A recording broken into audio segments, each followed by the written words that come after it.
Merry Christmas, or rather a statistically average December 25th, which may or may not be of relevance to your time zone or belief system. Regardless, we proceed. Today's video has one small, insignificant Christmas detail hidden somewhere, in the middle. You probably won't notice it or care, but it's there. This may be the most boring video ever made. Not so bad it's good, boring, just boring. The kind of boring that makes paint drying competitions seem thrilling. The kind of boring that makes elevator music sound like a symphony. Have you ever wondered how nothing became something, but then went back to being nothing? Of course you haven't. Nobody wonders that. Yet here we are, about to spend the next 2 hours exploring exactly that phenomenon through the lens of medieval Christmas traditions involving mind-altering substances. You might ask why anyone would make a 2-hour video about something so obscure. The answer is simple: because someone has to. And today that someone is me. And that audience is you. Whether you like it or not, we begin. To understand why certain medieval villages incorporated what we might generously call mood enhancement into their Christmas celebrations, we must first examine the geological formation of the regions where these practices occurred. This involves a detailed analysis of sedimentary layers dating back approximately 450 million years. The Ordovician period, which lasted from 485.4 to 443.8 million years ago, established the foundational limestone deposits that would later prove crucial to the drainage patterns of what would eventually become the villages in question. These villages, which we'll name later, or perhaps we won't, were situated in areas where the limestone created specific soil pH levels that encouraged the growth of certain fungi. But we're getting ahead of ourselves. First, we must discuss the continental drift theory as proposed by Alfred Wegener in 1912, because without understanding how these landmasses moved over millions of years, we cannot properly contextualize why these particular fungi grew in these particular locations. Alfred Wegener was born on November 1, 1880 in Berlin. His father was Richard Wegener, a theologian. His mother was Anna, née Schwarz. Alfred had 4 siblings: Kurt, born in 1878, Tony, born in 1882, Kerta, born in 1884, and Elsa, born in 1890. This family information is, of course, irrelevant to our discussion, but completeness demands we mention it. Wegener studied physics, meteorology, and astronomy at the universities of Heidelberg, Innsbruck, and Berlin. He received his doctorate in astronomy from the University of Berlin in 1905. His dissertation was titled The Alphonsine Tables, which dealt with medieval astronomical calculations. Again, this has no bearing on our topic, but we continue. The theory of continental drift suggests that the continents moved over geological time. This movement created the specific topographical conditions that led to the formation of river valleys, mountain ranges, and most importantly for our purposes, the small depressions that would later become the villages where our Christmas traditions developed. Let us now examine the specific geological composition of these regions. The primary rock formation consists of limestone, as mentioned, but also includes deposits of sandstone from the Devonian period, shale from the Carboniferous period, and occasional granite intrusions from much earlier periods. The limestone, being soluble in slightly acidic rainwater, created a karst landscape characterized by underground drainage systems, caves, and sinkholes. The caves are particularly important because they provided the dark, humid conditions necessary for certain fungi to flourish. These fungi, which we'll identify more specifically later in this presentation, were the source of the psychoactive compounds that became integrated into Christmas celebrations. However, before we can discuss the fungi, we must first understand the climatic conditions that prevailed in these regions during the medieval warm period, which lasted approximately from 950 to 1250 CE. This period was characterized by warmer temperatures across Europe, which affected both agricultural practices and fungal growth patterns. During this warm period, average temperatures were perhaps 1 to 2 degrees Celsius higher than they had been in the preceding centuries. This may seem insignificant, but it had profound effects on growing seasons, precipitation patterns, and soil microbiology. The warmer temperatures extended the growing season by approximately 2 to 3 weeks, allowing for more diverse crop cultivation and, more relevantly, creating optimal conditions for certain fungal species. The medieval warm period was followed by the Little Ice Age, which began around 1300 and lasted until about 1850. This climatic shift had significant impacts on the traditions we're discussing, as the colder temperatures affected both the availability of the fungi in question and the social dynamics of the villages that used them. But we're still moving too quickly. We need to examine the specific villages where these traditions developed. The first documented case comes from a village in what is now southwestern France. The village was called Hautmont-sur-Vienne, though this name appears in only 3 historical documents, and its exact location has been lost to history. Hautmont-sur-Vienne was founded sometime in the 11th century by a minor noble named Bertrand de Montclair. Bertrand was the 3rd son of Geoffroy de Montclair, who held lands near Limoges. As the 3rd son, Bertrand inherited no lands and was given a modest sum to establish himself elsewhere. He chose to settle in this particular valley because of its proximity to a trading route and its abundant water supply. The village began with just 12 families. The population peaked at approximately 150 people in the early 13th century, before declining during the Black Death, and eventually being abandoned in the late 15th century. Today, nothing remains of Hautmont-sur-Vienne except some foundation, stones that archaeologists discovered in 1987. The 12 founding families were the Montclair, Bertrand's family, the Dubois, the Moreau, the Bernard, the Robert, the Richard, the Petit, the Durand, the Leroy, the Moreau, a different branch, unrelated to the first Moreau family, the Simon and the Martin. Each family brought specific skills to the settlement. The Dubois family were carpenters. They built the first wooden structures in the village, including a small chapel that would later play a crucial role in our story. The Moreau family, the first one, were farmers specializing in grain cultivation. The Bernard family were blacksmiths. The Robert family were weavers. The Richard family were hunters and trappers. The Petit family were brewers, an important detail for later. The Durand family were merchants. The Leroy family were stonemasons. The second Moreau family were herders, specializing in goats. The Simon family were healers and herbalists, another crucial detail. And the Martin family were general laborers. Of these families, the most relevant to our discussion are the Petit family, the brewers, the Simon family, the healers, and indirectly, the Moreau goat herders, because goat manure provided fertilizer that enhanced the growth of certain fungi. But before we can understand how these families contributed to the development of our Christmas traditions, we need to examine the broader context of medieval Christianity and how it incorporated pre-existing pagan practices. Christianity arrived in this region sometime in the 6th or 7th century, brought by missionary monks from the monastery of Saint-Martial in Limoges. These monks established small chapels throughout the countryside and worked to convert the local population from their earlier beliefs. The pre-Christian religion of this area was a form of Celtic paganism mixed with Roman influences.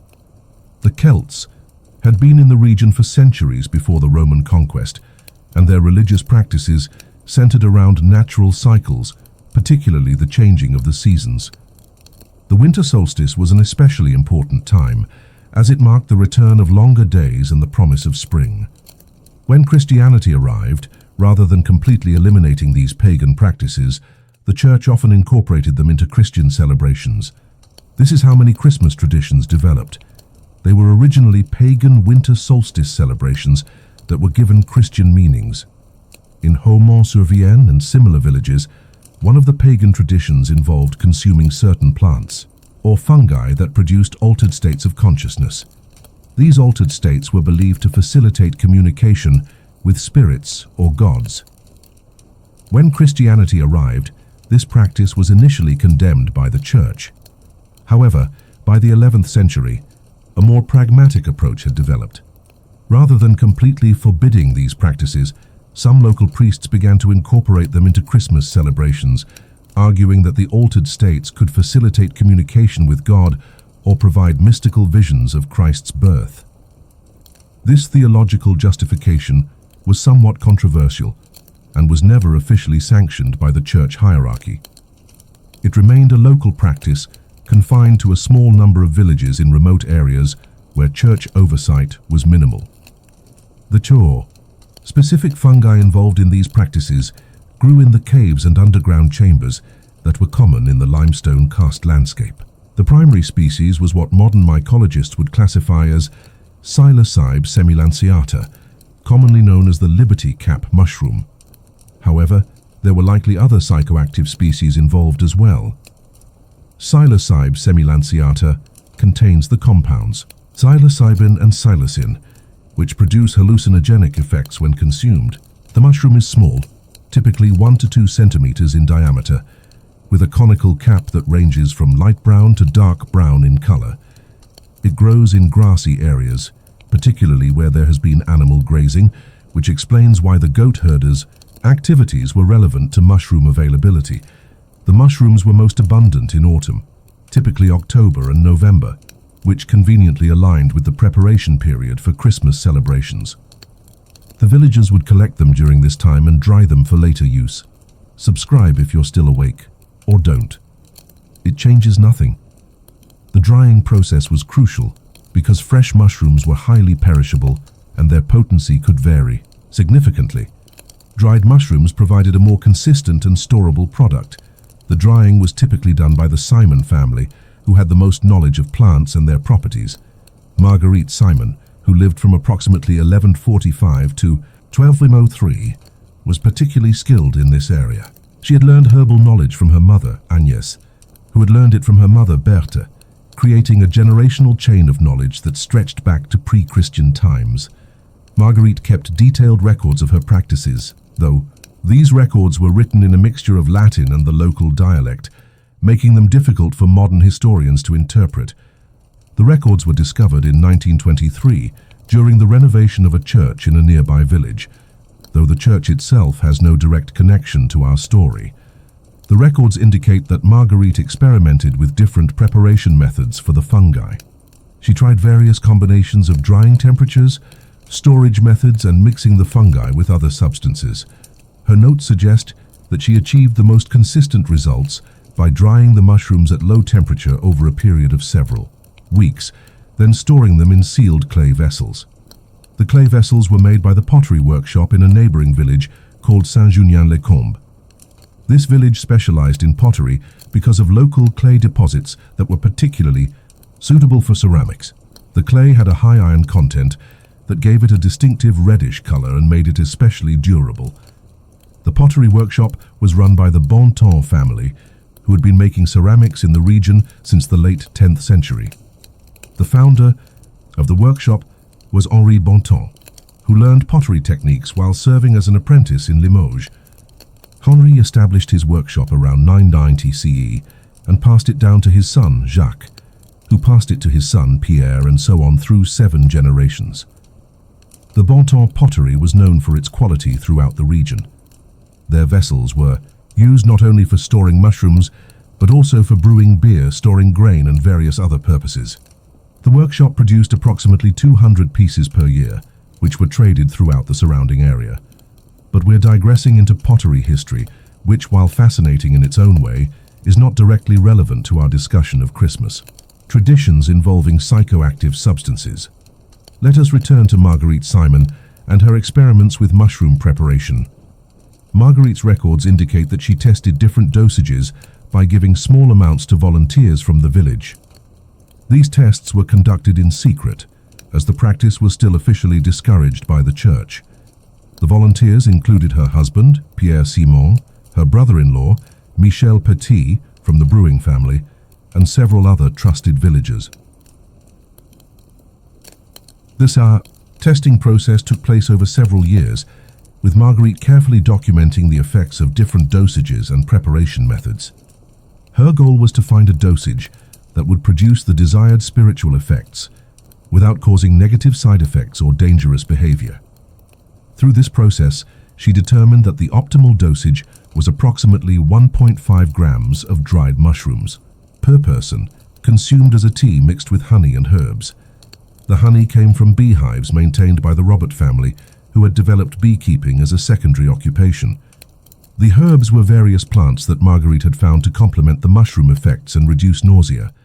The primary complementary herb was what she called herbe de Sein, which modern botanists believe was likely Melissa officinalis, or lemon balm.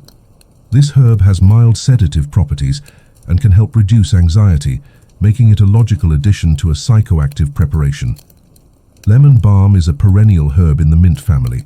It grows wild in many parts of Europe and has been used medicinally for centuries.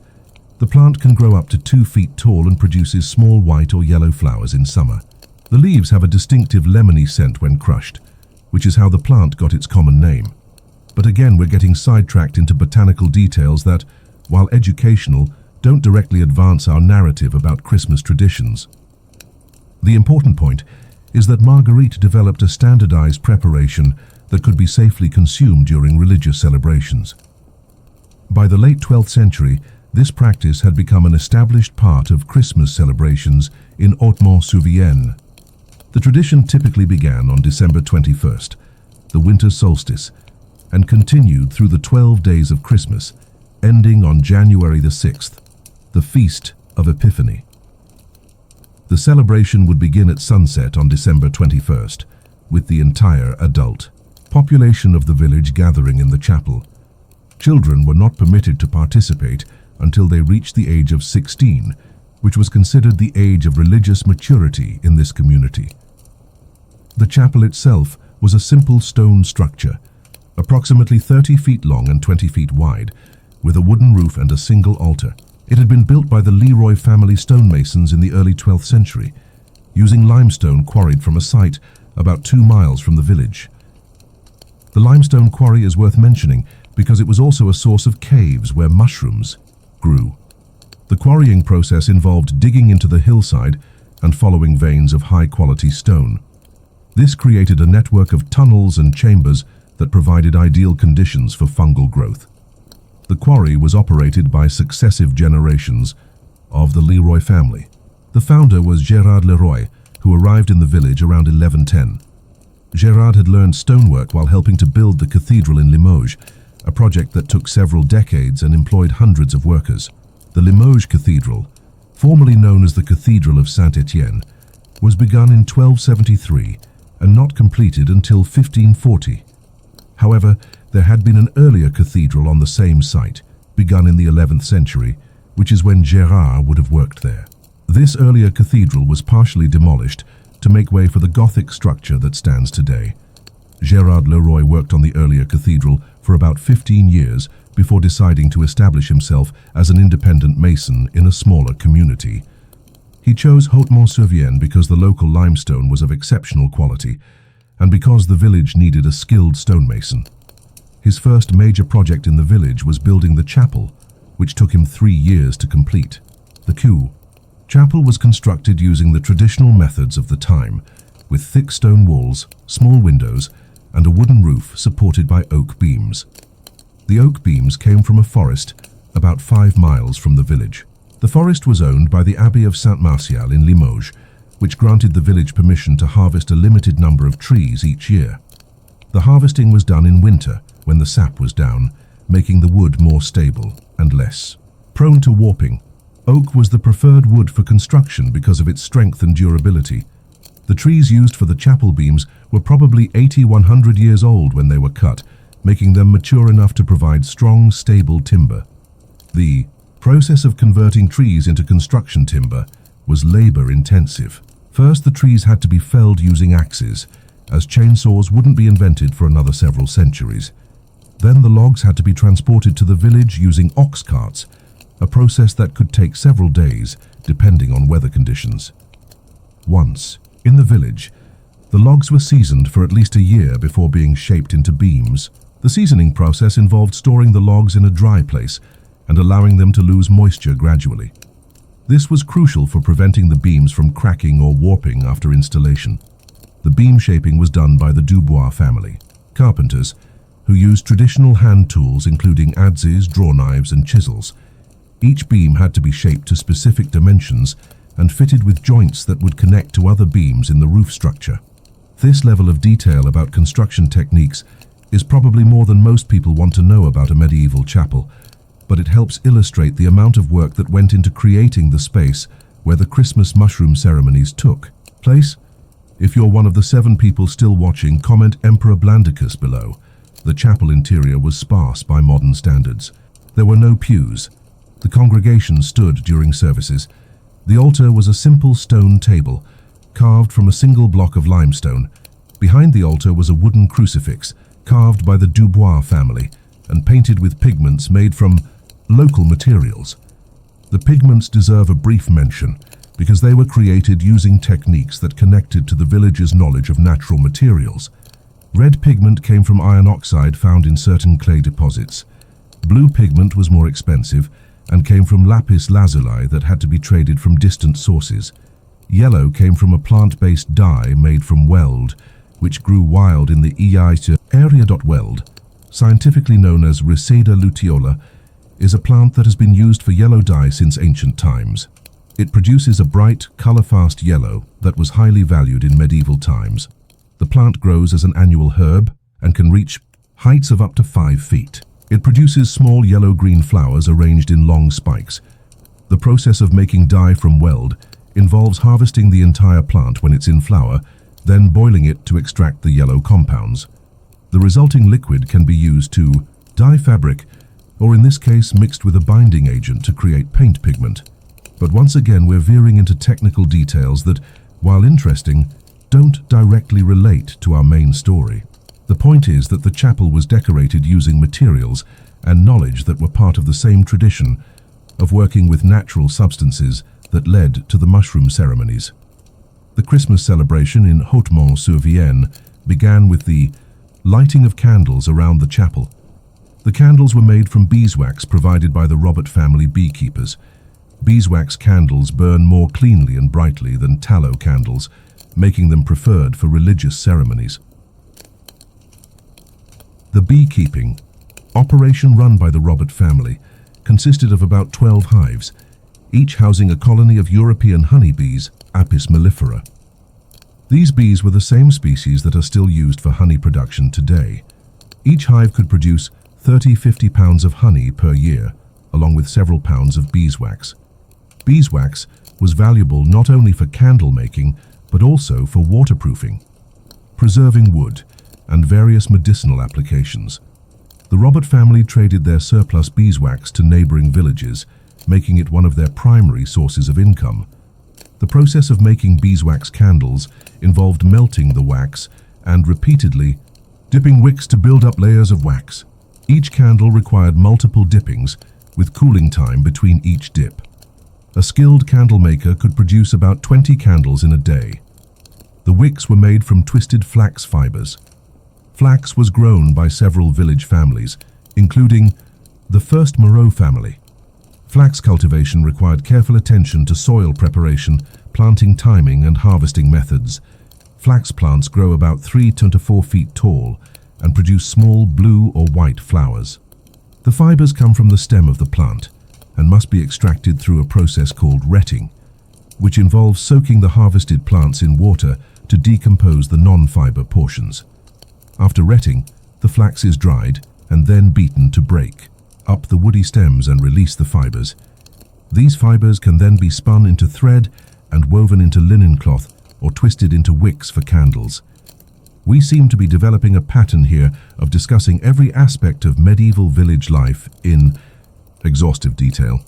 While this provides context for understanding the community where our Christmas traditions developed, it may be more detail than absolutely necessary for our purposes. Let us return to the actual Christmas celebration.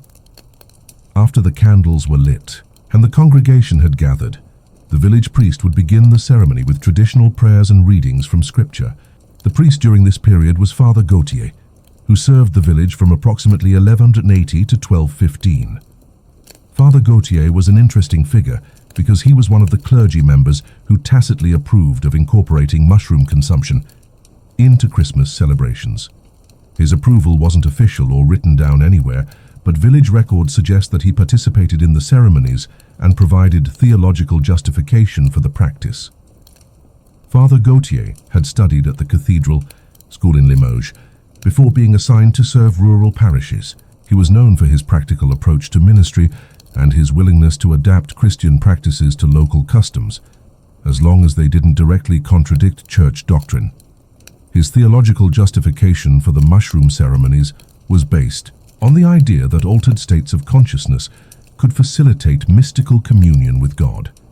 He drew comparisons to biblical accounts of visions and divine revelations, arguing that the mushrooms were simply a tool that God had provided in nature for spiritual purposes. This reasoning was consistent with medieval Christian thought about the natural world. Many medieval theologians believed that God had placed everything in nature for human use, and that it was humanity's responsibility to discover and use these gifts appropriately. Father Gautier's approach was also influenced by the writings of Hildegard of Bingen, a Benedictine abbess and mystic who wrote extensively about using natural substances for healing and spiritual purposes. Hildegard lived from 1098 to 1179, making her a contemporary of Father Gautier. Hildegard of Bingen was one of the most remarkable figures of the 12th century. She was not only a nun and abbess, but also a composer, philosopher, physician, and mystic. She wrote several books about natural medicine and claimed to receive visions directly from God. Her most famous work was the Physica, a book about the medicinal properties of plants, animals, and minerals. While she didn't specifically write about psychoactive mushrooms, her general approach to natural medicine provided a framework that could be used to justify their use in religious contexts. Hildegard believed that God had imbued all natural things with specific properties that could be used for human benefit. She wrote about the importance of understanding these properties and using them in accordance with God's will. Her influence spread throughout Europe and reached remote villages like Hautmont-sur-Vienne through traveling monks and the circulation of manuscripts. Father Gautier would have been familiar with her ideas, even if he hadn't read her works directly. But we're spending a lot of time on theological background when we should be describing the actual Christmas ceremony. The point is that Father Gautier provided religious legitimacy for practices that might otherwise have been considered pagan or heretical. After Father Gautier completed the opening prayers, the ceremony would move to the consumption of what the villagers called the Christmas sacrament. This was the mushroom tea prepared by Marguerite Simon, according to her carefully developed recipe.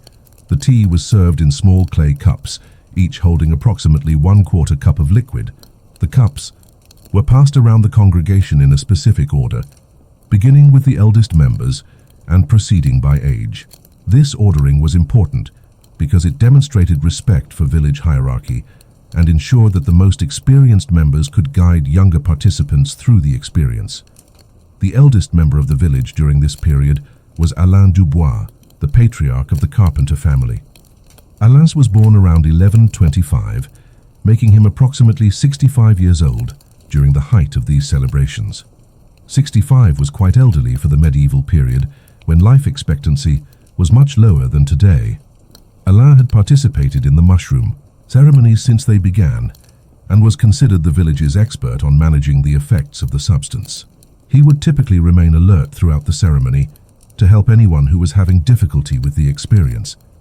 The age-based ordering system also ensured that people consumed the sacrament gradually over about 15 minutes, rather than everyone drinking at the same time. This prevented the ceremony from becoming chaotic and allowed for better supervision of the experience. After consuming the mushroom tea, participants would typically begin to feel effects within 30 to 60 minutes. The initial effects included a sense of heightened awareness, mild visual distortions, and often a feeling of euphoria or spiritual elevation. During this onset period, Father Gautier would lead the congregation in singing hymns and psalms. The music served multiple purposes. It provided a focus for attention during the onset of effects. It reinforced the religious nature of the experience, and it helped create a sense of community among participants. The hymns were primarily traditional, Gregorian chants sung in Latin. However, the village had also developed some local variations that incorporated elements of the pre-Christian songs that had been part of earlier solstice celebrations. One of these local hymns, which has been preserved in Marguerite Simon's records, was called Canticum Fungi, or Song of the Mushroom. The title alone would have been enough to get Father Gautier in serious trouble with church authorities, but fortunately for him, church oversight in remote villages was minimal. The Canticum Fungi was sung to a simple melody that repeated a basic musical phrase with variations. The lyrics, translated from the mixture of Latin and local dialect in which they were written, went something like this. From the earth's dark places, gifts arise, nature's secret blessing, heaven's prize. In the winter darkness light we find, opening the pathways of the mind. Christ, the child eternal, born anew in our hearts and visions bright and true. Holy mushroom, sacred earth, guide us to the Saviour's birth. The hymn continued for several more verses, but these first two give a sense of how the villagers integrated their mushroom use with Christian imagery. The earth's dark places referred to the caves where mushrooms grew, while heaven's prize suggested divine approval of their use. The musical notation for this hymn was never written down, as musical notation systems were not widely used in rural areas at this time. The song was passed down orally from generation to generation, with each singer adding their own embellishments and variations. By the time the hymn singing ended, most participants would be experiencing the full effects of the mushroom sacrament. These effects typically included enhanced perception of colors and sounds, a sense of connection with nature and the divine, and often visual hallucinations that participants interpreted as religious visions. Father Gautier would then lead the congregation in a period of silent meditation or prayer. During this time, participants would often report experiencing visions of Christ's birth, angels, or other religious imagery. These visions were considered genuine spiritual experiences rather than mere hallucinations. The distinction between spiritual vision and hallucination is worth exploring, as it reflects medieval understanding of consciousness and reality. Medieval people didn't make the sharp distinction between objective and subjective experience that characterizes modern thinking. If someone saw an angel during a religious ceremony, it was considered a real encounter with an angel, regardless of whether other people could see it. This worldview made it easier for medieval Christians to integrate psychoactive experiences into their religious practice. The visions produced by mushrooms were simply another way that God could communicate with humans, similar to dreams, ecstatic trances, or mystical revelations. Liking this video won't make it more interesting, but we appreciate the irony. The meditation period typically lasted 2 to 3 hours, during which participants would sit or lie on the chapel floor, experiencing their visions and reflecting on religious themes. Father Gautier and the village elders would move among the congregation, offering guidance and comfort to anyone who seemed distressed. Most participants reported positive experiences during these meditations. Common themes included visions of the Christ child, encounters with angels or saints, experiences of divine love and forgiveness, and feelings of unity with God and creation. However, not everyone had positive experiences. Medieval records suggest that about 10–15% of participants would have what we might today call bad trips, experiences of fear, confusion, or spiritual distress. The village had developed protocols for managing these difficult experiences. The first response was to have village elders sit with the distressed person and provide reassurance through gentle talking and physical comfort, like hand-holding. If this wasn't sufficient, the person would be moved to a quiet area of the chapel and given additional support. In extreme cases, the village had developed an antidote of sorts. This was a mixture of bread, milk, and honey, sometimes with additional herbs that were believed to counteract the mushroom effects. While this probably didn't actually reverse the psychoactive effects, it may have helped by providing comfort and by giving the person something familiar to focus on. The bread used for this purpose was baked specifically for the Christmas ceremonies by the Petite family brewers, who also served as the village bakers. Medieval villages often combined brewing and baking because both activities required similar skills in working with grains and managing fermentation processes. The Petite family bakery was located next to their brewery in a building that also housed their grain storage and milling operations. The building was constructed of stone on the ground floor, with a wooden second story used for grain storage. The ground floor contained the ovens, which were built into the stone walls and lined with fire bricks. These ovens were heated by burning wood inside them until the bricks were thoroughly heated, then removing the ashes and baking bread using the stored heat. This type of oven could maintain baking temperatures for many hours after the fire was removed, allowing the bakers to produce large quantities of bread efficiently. A typical baking session might produce 50-60 loaves of bread, enough to supply the entire village for several days. The bread recipe used by the Petit family was relatively simple by modern standards. It consisted of wheat flour, water, salt, and a sourdough starter that provided leavening. The sourdough starter was a mixture of flour and water that was allowed to ferment naturally, developing wild yeasts and bacteria that would make the bread rise. Maintaining a sourdough starter required careful attention to feeding schedules and temperature control. The starter had to be fed regularly with fresh flour and water, and it had to be kept at the right temperature to maintain the proper balance of microorganisms. The Petit family starter had been maintained for several generations, with portions of it being passed down from parents to children. This created a continuous line of fermentation culture that connected each loaf of bread to all the previous loaves baked by the family. Sourdough starters can theoretically be maintained indefinitely if properly cared for. Some starters that exist today are hundreds of years old and have been passed down through many generations of bakers. The wheat used for bread making was grown by several village families, including the first Moreau family. Wheat cultivation in medieval times was more challenging than it is today because farmers lacked modern fertilizers, pesticides, and machinery. Medieval wheat yields were typically much lower than modern yields. A good harvest might produce 3 to 4 times the amount of grain that was planted, while modern wheat farming can produce 30-40 times the planted amount. This meant that medieval farmers had to devote much more land to grain production to feed the same number of people. The low yields were due to several factors. Medieval farmers had limited understanding of soil chemistry and plant nutrition. They relied on animal manure for fertilization, but manure was often in short supply because animals were needed for other purposes and couldn't be devoted solely to fertilizer production. Pest control was also primitive by modern standards.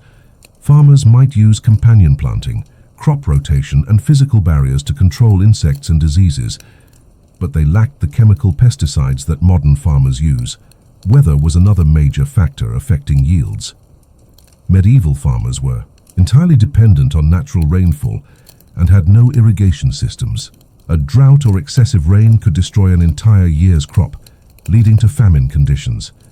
Despite these challenges, the Moreau family and other village grain farmers were generally successful in producing enough wheat for local needs. The village was small enough that its food requirements were modest, and the surrounding area was well suited for grain production. The harvesting process was entirely manual, using sickles and scythes to cut the grain. A sickle is a small curved blade with a handle, used to cut grain stems one handful at a time. A scythe is a larger tool with a long curved blade attached to a long handle, allowing a farmer to cut grain while standing upright. Scythes were more efficient than sickles, but required more skill to use effectively. A skilled scythe operator could harvest grain much faster than someone using a sickle, but learning to use a scythe properly took considerable practice. After the grain was cut, it had to be gathered into bundles called sheaves and allowed to dry in the field. The sheaves were then collected and taken to a threshing area where the grain was separated from the stalks. Threshing was done by beating the grain with wooden tools called flails, or by having animals trample it. A flail consists of 2 wooden pieces connected by a leather hinge, a handle and a shorter piece that swings freely. The thresher would swing the flail so that the free swinging piece would strike the grain, knocking the seeds loose from the stalks. After threshing, the grain had to be winnowed to separate the edible seeds from the chaff, the inedible parts of the grain heads. Winnowing was done by tossing the grain mixture into the air on a windy day, allowing the wind to blow away the lighter chaff while the heavier grain seeds fell to the ground. All of these processes were labor-intensive and time-consuming. It could take several days to process the grain from a single field, and the work had to be done at the right time to avoid losing the crop to weather or pests. The grain processing schedule was coordinated with the lunar calendar, which medieval farmers believed influenced the success of agricultural activities. The full moon was considered the best time for harvesting, while the new moon was preferred for planting. This lunar timing system may seem superstitious by modern standards, but it actually had some practical benefits. Harvesting during a full moon provided more light for working in the early morning and late evening, extending the workday during the critical harvest period. But we've wandered quite far from our discussion of Christmas mushroom ceremonies. The important point about bread making is that the Petite family's bread was considered an essential component of the antidote used for participants who had negative reactions to the mushroom sacrament. The effectiveness of this bread-based antidote was probably more psychological than pharmacological. The familiar taste and texture of bread provided comfort to distressed participants, while the act of eating gave them something concrete to focus on during their altered state. The milk component of the antidote came from the goats kept by the second Moreau family.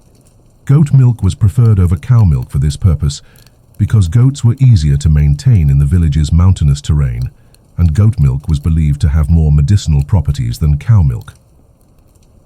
The second Moreau family kept a herd of about 15 goats, which provided milk, cheese, and meat for the village. Goats are well suited to rough terrain and can survive on vegetation that cattle cannot digest, making them ideal livestock for marginal agricultural areas. Goat milk has a different composition than cow milk, with higher levels of certain vitamins and minerals. Medieval people believed these differences made goat milk more beneficial for treating various ailments, though modern science suggests the differences are relatively minor. The goats were allowed to graze freely in the hills around the village during the day, then brought back to a pen near the village at night for protection from predators. The main predators in the area were wolves, which were still common in medieval France. Wolves posed a significant threat to livestock and occasionally to humans. Villages typically organized communal hunts to reduce wolf populations, and most villages maintained some kind of night watch to protect against wolf attacks. The Hautemont-sur-Vienne night watch was rotated among the adult men of the village. Each man would serve one night per week, walking around the village perimeter and checking on the livestock pens. The night watch was armed with spears and had access to horns that could be blown to alert the village in case of danger. During winter months, when wolves were most desperate for food, the night watch was doubled, and the livestock were kept in more secure enclosures. These winter precautions were especially important during the Christmas season, when the mushroom ceremonies left many villagers in altered states and less able to respond quickly to emergencies. We'll return to this later, but first, something unrelated. Let's examine the honey component of the antidote mixture. The honey came from the Robert family's beehives, which we mentioned earlier in connection with candle making, but honey production is complex enough to deserve its own detailed discussion. The Robert family maintained 12 beehives constructed using the traditional hollow log method. A hollow log hive was made by cutting a section from a tree trunk, hollowing out the interior, and providing entrance holes for the bees. These log hives were simple but effective. Bees would build their combs inside the hollow space, creating a natural environment that closely resembled a wild bee nest in a tree cavity. The main disadvantage of log hives was that harvesting honey required destroying part of the comb structure, which could damage the colony. Modern movable frame hives allow beekeepers to remove honey without destroying the comb, but this technology didn't exist in medieval times. Honey harvesting was typically done twice per year, once in late spring after the first major nectar flow, and once in early fall before the bees began preparing for winter. The timing was critical, because taking too much honey could leave the bees without sufficient food stores to survive the winter. The harvesting process involved using smoke to calm the bees, then carefully removing sections of honeycomb from the hive. The smoke was produced by burning specific materials that created a cool, dense smoke that didn't harm the bees but made them less aggressive. The Robert family used dried lavender stems for smoking their hives. Lavender grew wild in the hills around the village and produced a smoke that the bees seemed to tolerate well. The lavender also gave the harvested honey a subtle floral flavor that was prized in trade with neighboring villages. After harvesting, the honeycomb had to be processed to separate the honey from the wax. This was done by crushing the comb and straining it through cloth, then allowing the honey to settle so that any remaining wax particles would rise to the surface. The separated beeswax was valuable in its own right and was used for making candles, waterproofing materials, and various medicinal preparations. Nothing from the hive was wasted. Even the propolis, a resinous substance that bees use to seal cracks in the hive, was collected and used for medicinal purposes. Propolis was believed to have healing properties and was used to treat wounds, infections, and various other ailments. Modern research has confirmed that propolis does have antibacterial and anti-inflammatory properties, so the medieval use of it was not entirely without foundation. The honey itself was the village's primary sweetener, as sugar was extremely expensive and had to be imported from distant regions. Honey was used in cooking, in medicinal preparations, and as a preservative for fruits and other foods. Medieval people believed that honey had almost magical properties. It was thought to prevent spoilage, which it can due to its low water content, and acidic pH, to cure various diseases, and to have spiritual significance. The spiritual significance of honey derived partly from biblical references. The Promised Land was described as flowing with milk and honey, and John the Baptist was said to have eaten honey in the wilderness. These references made honey seem like a substance with divine approval. This spiritual association made honey particularly appropriate for use in religious ceremonies, including the mushroom antidote mixture used during Christmas celebrations. The honey used in the antidote was typically mixed with warm milk and crumbled bread to create a porridge-like consistency. This mixture was fed to distressed participants using wooden spoons carved specifically for this purpose. The wooden spoons were made by the Dubois family carpenters from maple wood. Maple was chosen because it had a mild flavor that wouldn't interfere with the taste of the antidote, and because it was hard enough to withstand repeated use, but soft enough to be comfortable in the mouth. Each spoon was carved from a single piece of wood and polished smooth to prevent splinters. The carving process required considerable skill, as the spoon had to be thin enough to be lightweight, but thick enough to be strong. The Dubois family had developed specialized tools for spoon carving, including small knives with curved blades, and various chisels and gouges for hollowing out the bowl of the spoon. Spoon carving was typically done during winter months when other carpentry work was limited. A skilled carver could produce 2 to 3 spoons per day, working steadily. The spoons were then stored until needed and could last for many years with proper care. But we seem to be getting lost in discussions of spoon carving techniques, which are probably not directly relevant to our main topic. The point is that the village had developed a comprehensive system for managing the mushroom ceremonies, including preparations for dealing with negative reactions.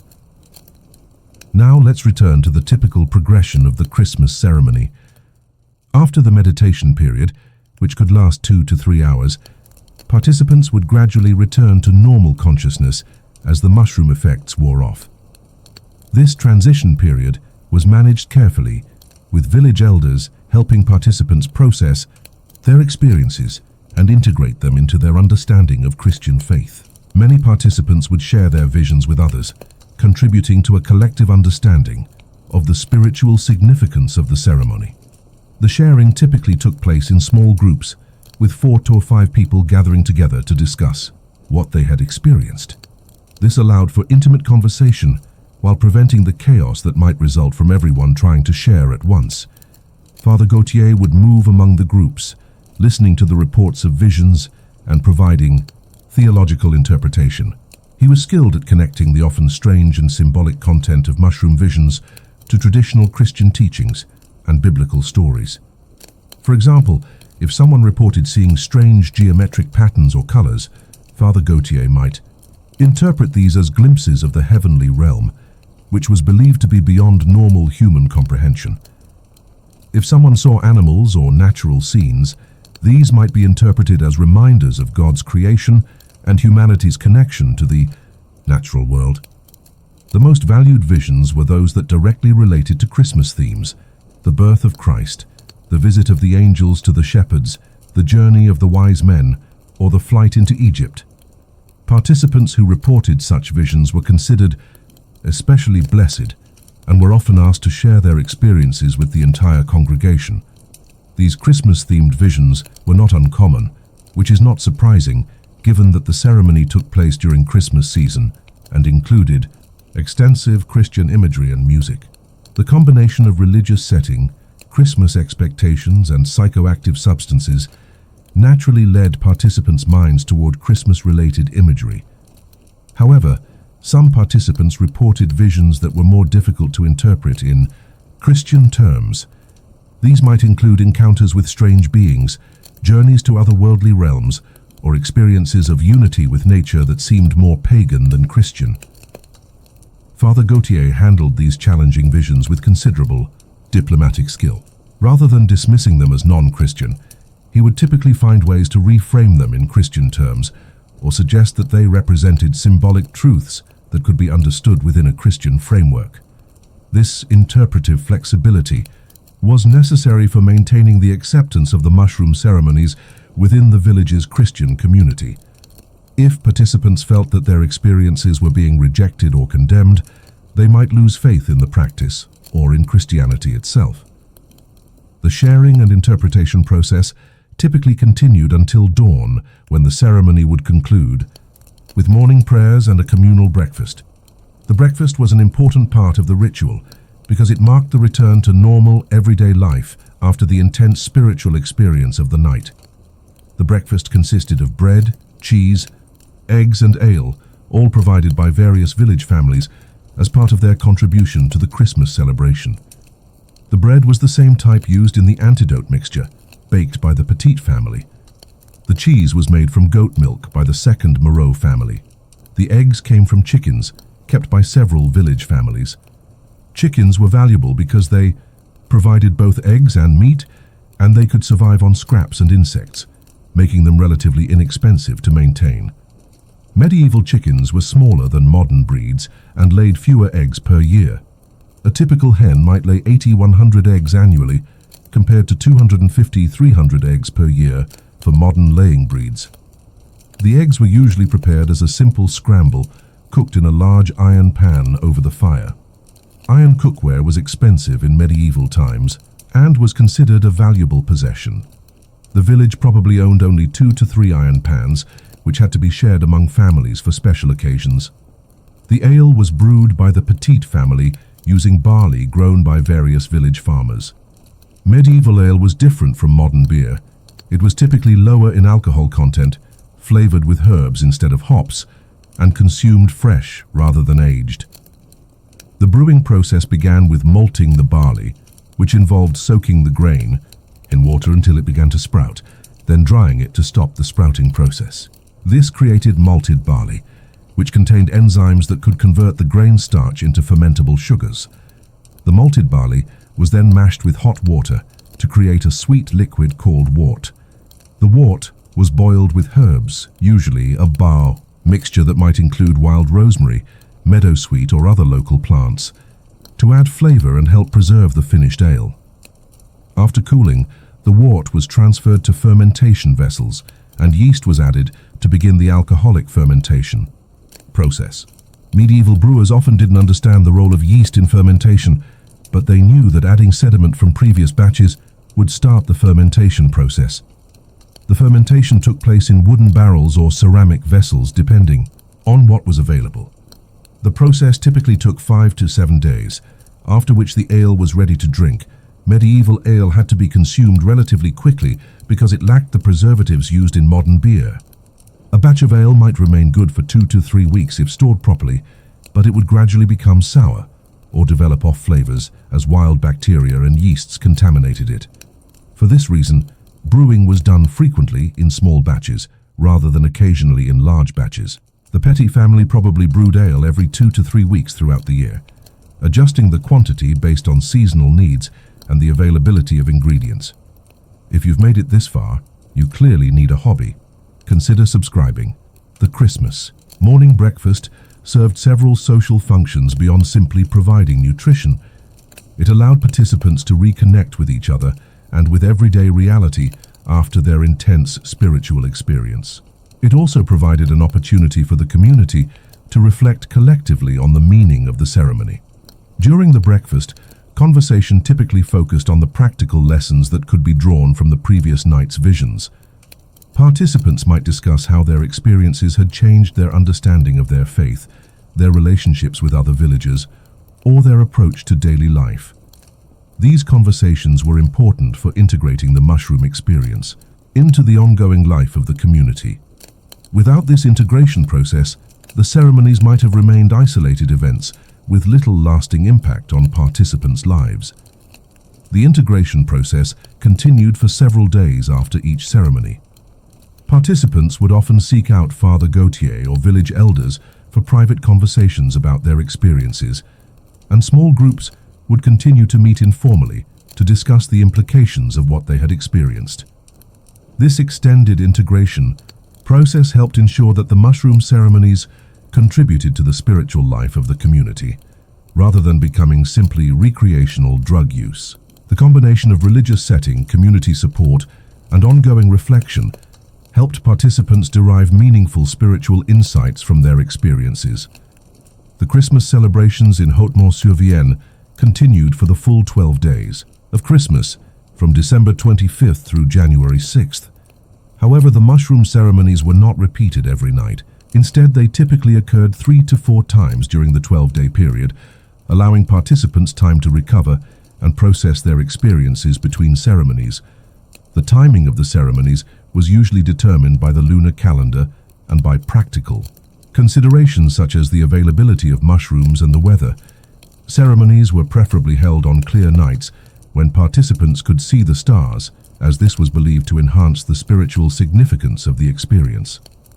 The winter sky in medieval times was much more visible than it is today, because there was no artificial lighting to create light pollution.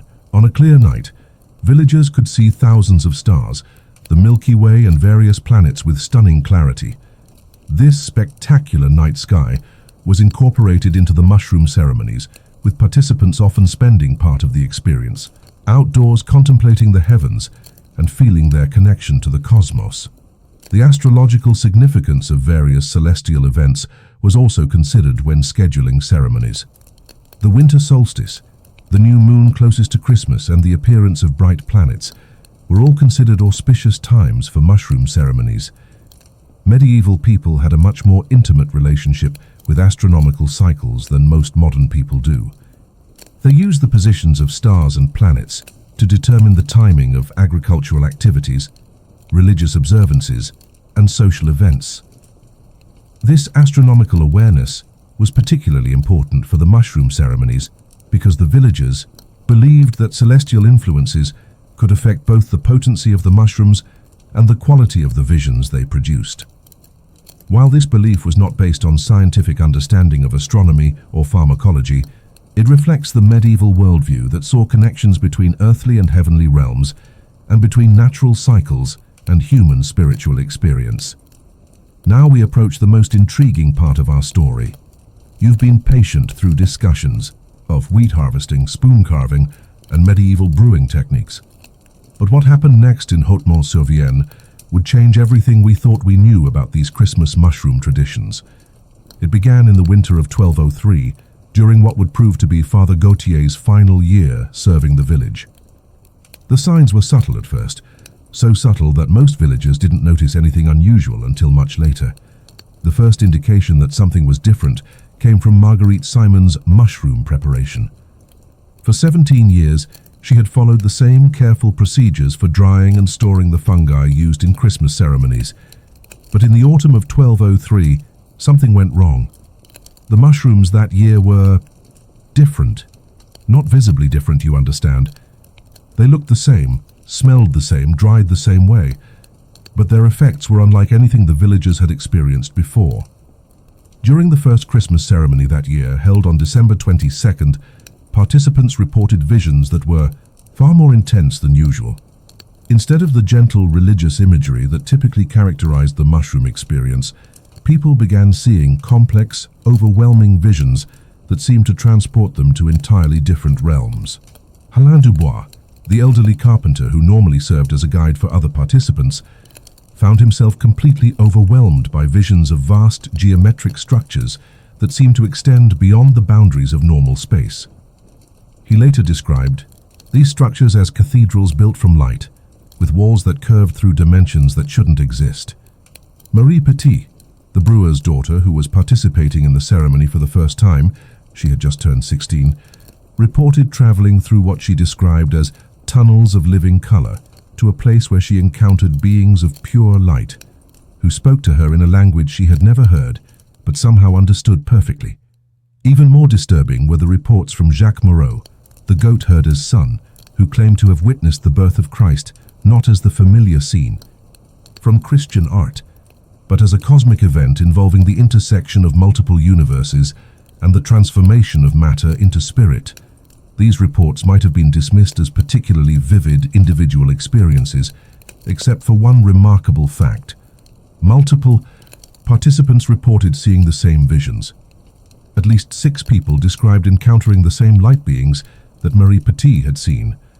4 others reported visiting the same geometric cathedral that Alain Dubois had experienced. Father Gautier was troubled by these reports. In his 17 years of supervising mushroom ceremonies, he had never encountered anything like this. The visions were not only more intense than usual, they seemed to be taking participants away from Christian themes rather than towards them. More concerning still, several participants reported that the light beings they encountered had given them specific information about future events.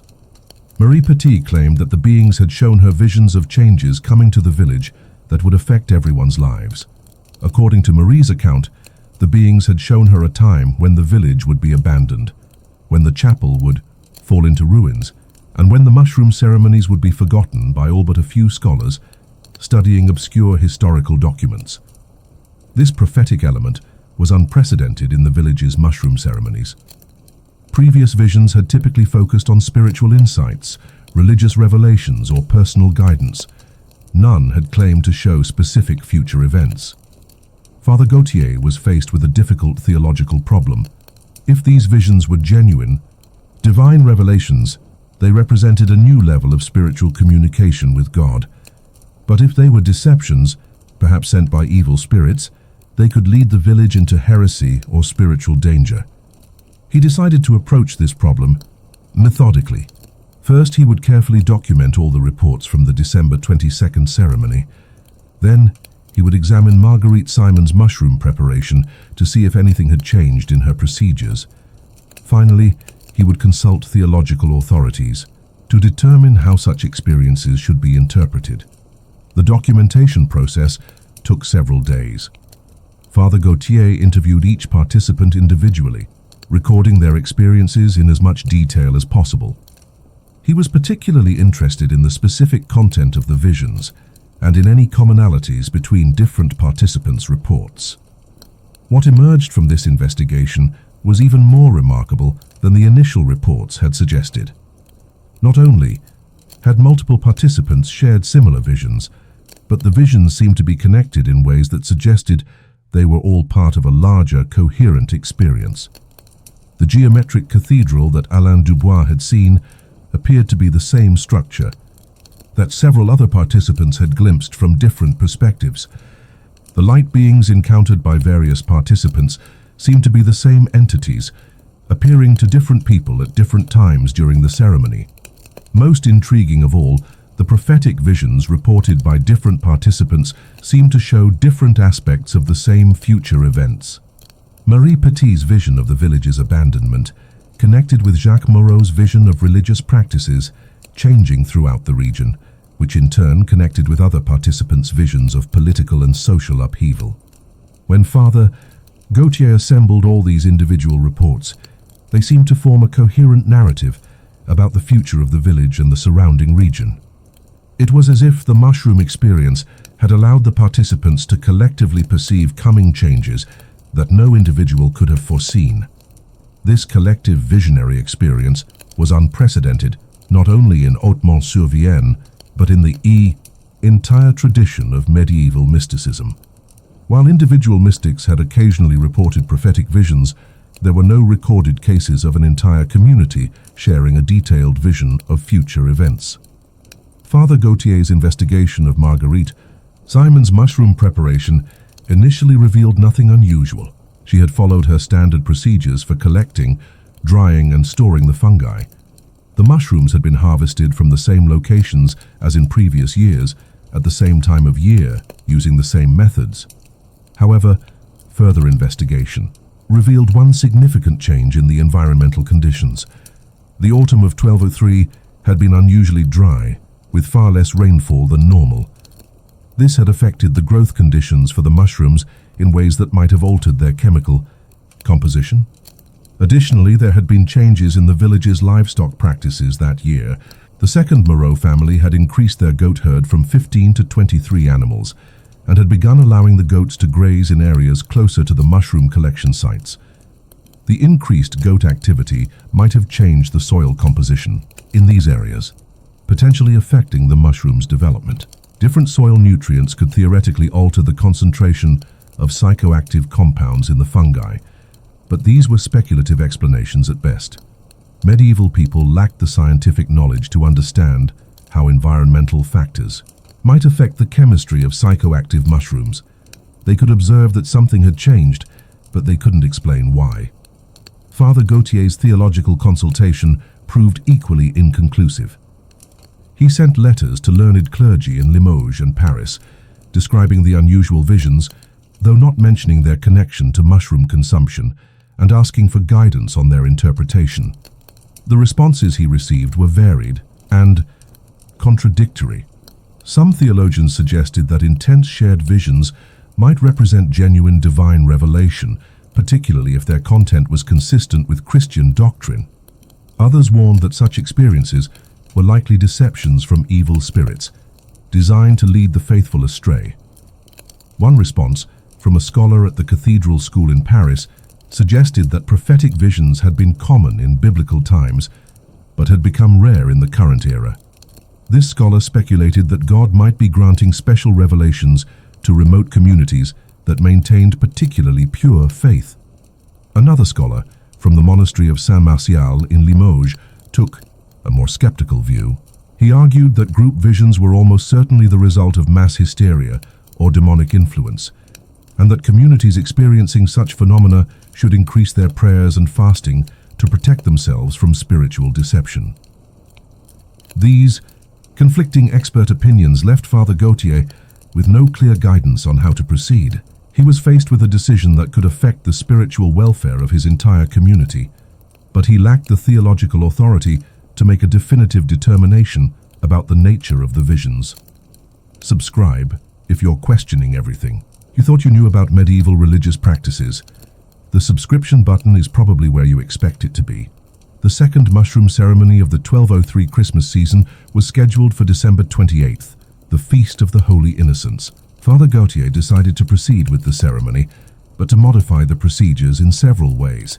First, he reduced the dosage of mushroom tea given to each participant, hoping that lower doses might produce more manageable visions. Second, he increased the number of experienced participants who would remain alert to supervise others. Third, he prepared additional supplies of the bread milk honey antidote in case more people needed assistance managing difficult experiences. Most importantly, he decided to focus the pre-ceremony prayers and music more explicitly on traditional Christmas themes, hoping that stronger religious preparation might guide the visions in more orthodox directions. The December 28th ceremony began normally, with the usual prayers, hymn singing, and consumption of the mushroom sacrament. However, it soon became apparent that Father Gautier's precautions had been insufficient. Despite the reduced dosage, participants again reported extraordinarily intense visions. Moreover, the visions continued to focus on the same themes that had emerged during the December 22nd ceremony: encounters with light beings, visits to geometric structures, and prophetic glimpses of future events. What was even more disturbing, from Father Gautier's perspective, was that the prophecies were becoming more specific and more troubling. Several participants reported visions of war coming to the region, of the church being challenged by new ideas, and of great changes in how people understood their relationship with God. One participant, Pierre Robert from the beekeeper family, reported a vision in which he saw great stones falling from the sky and the earth shaking like a leaf in the wind. This imagery was so vivid and frightening that Pierre spent most of the ceremony in a state of terror, requiring constant attention from the village elders.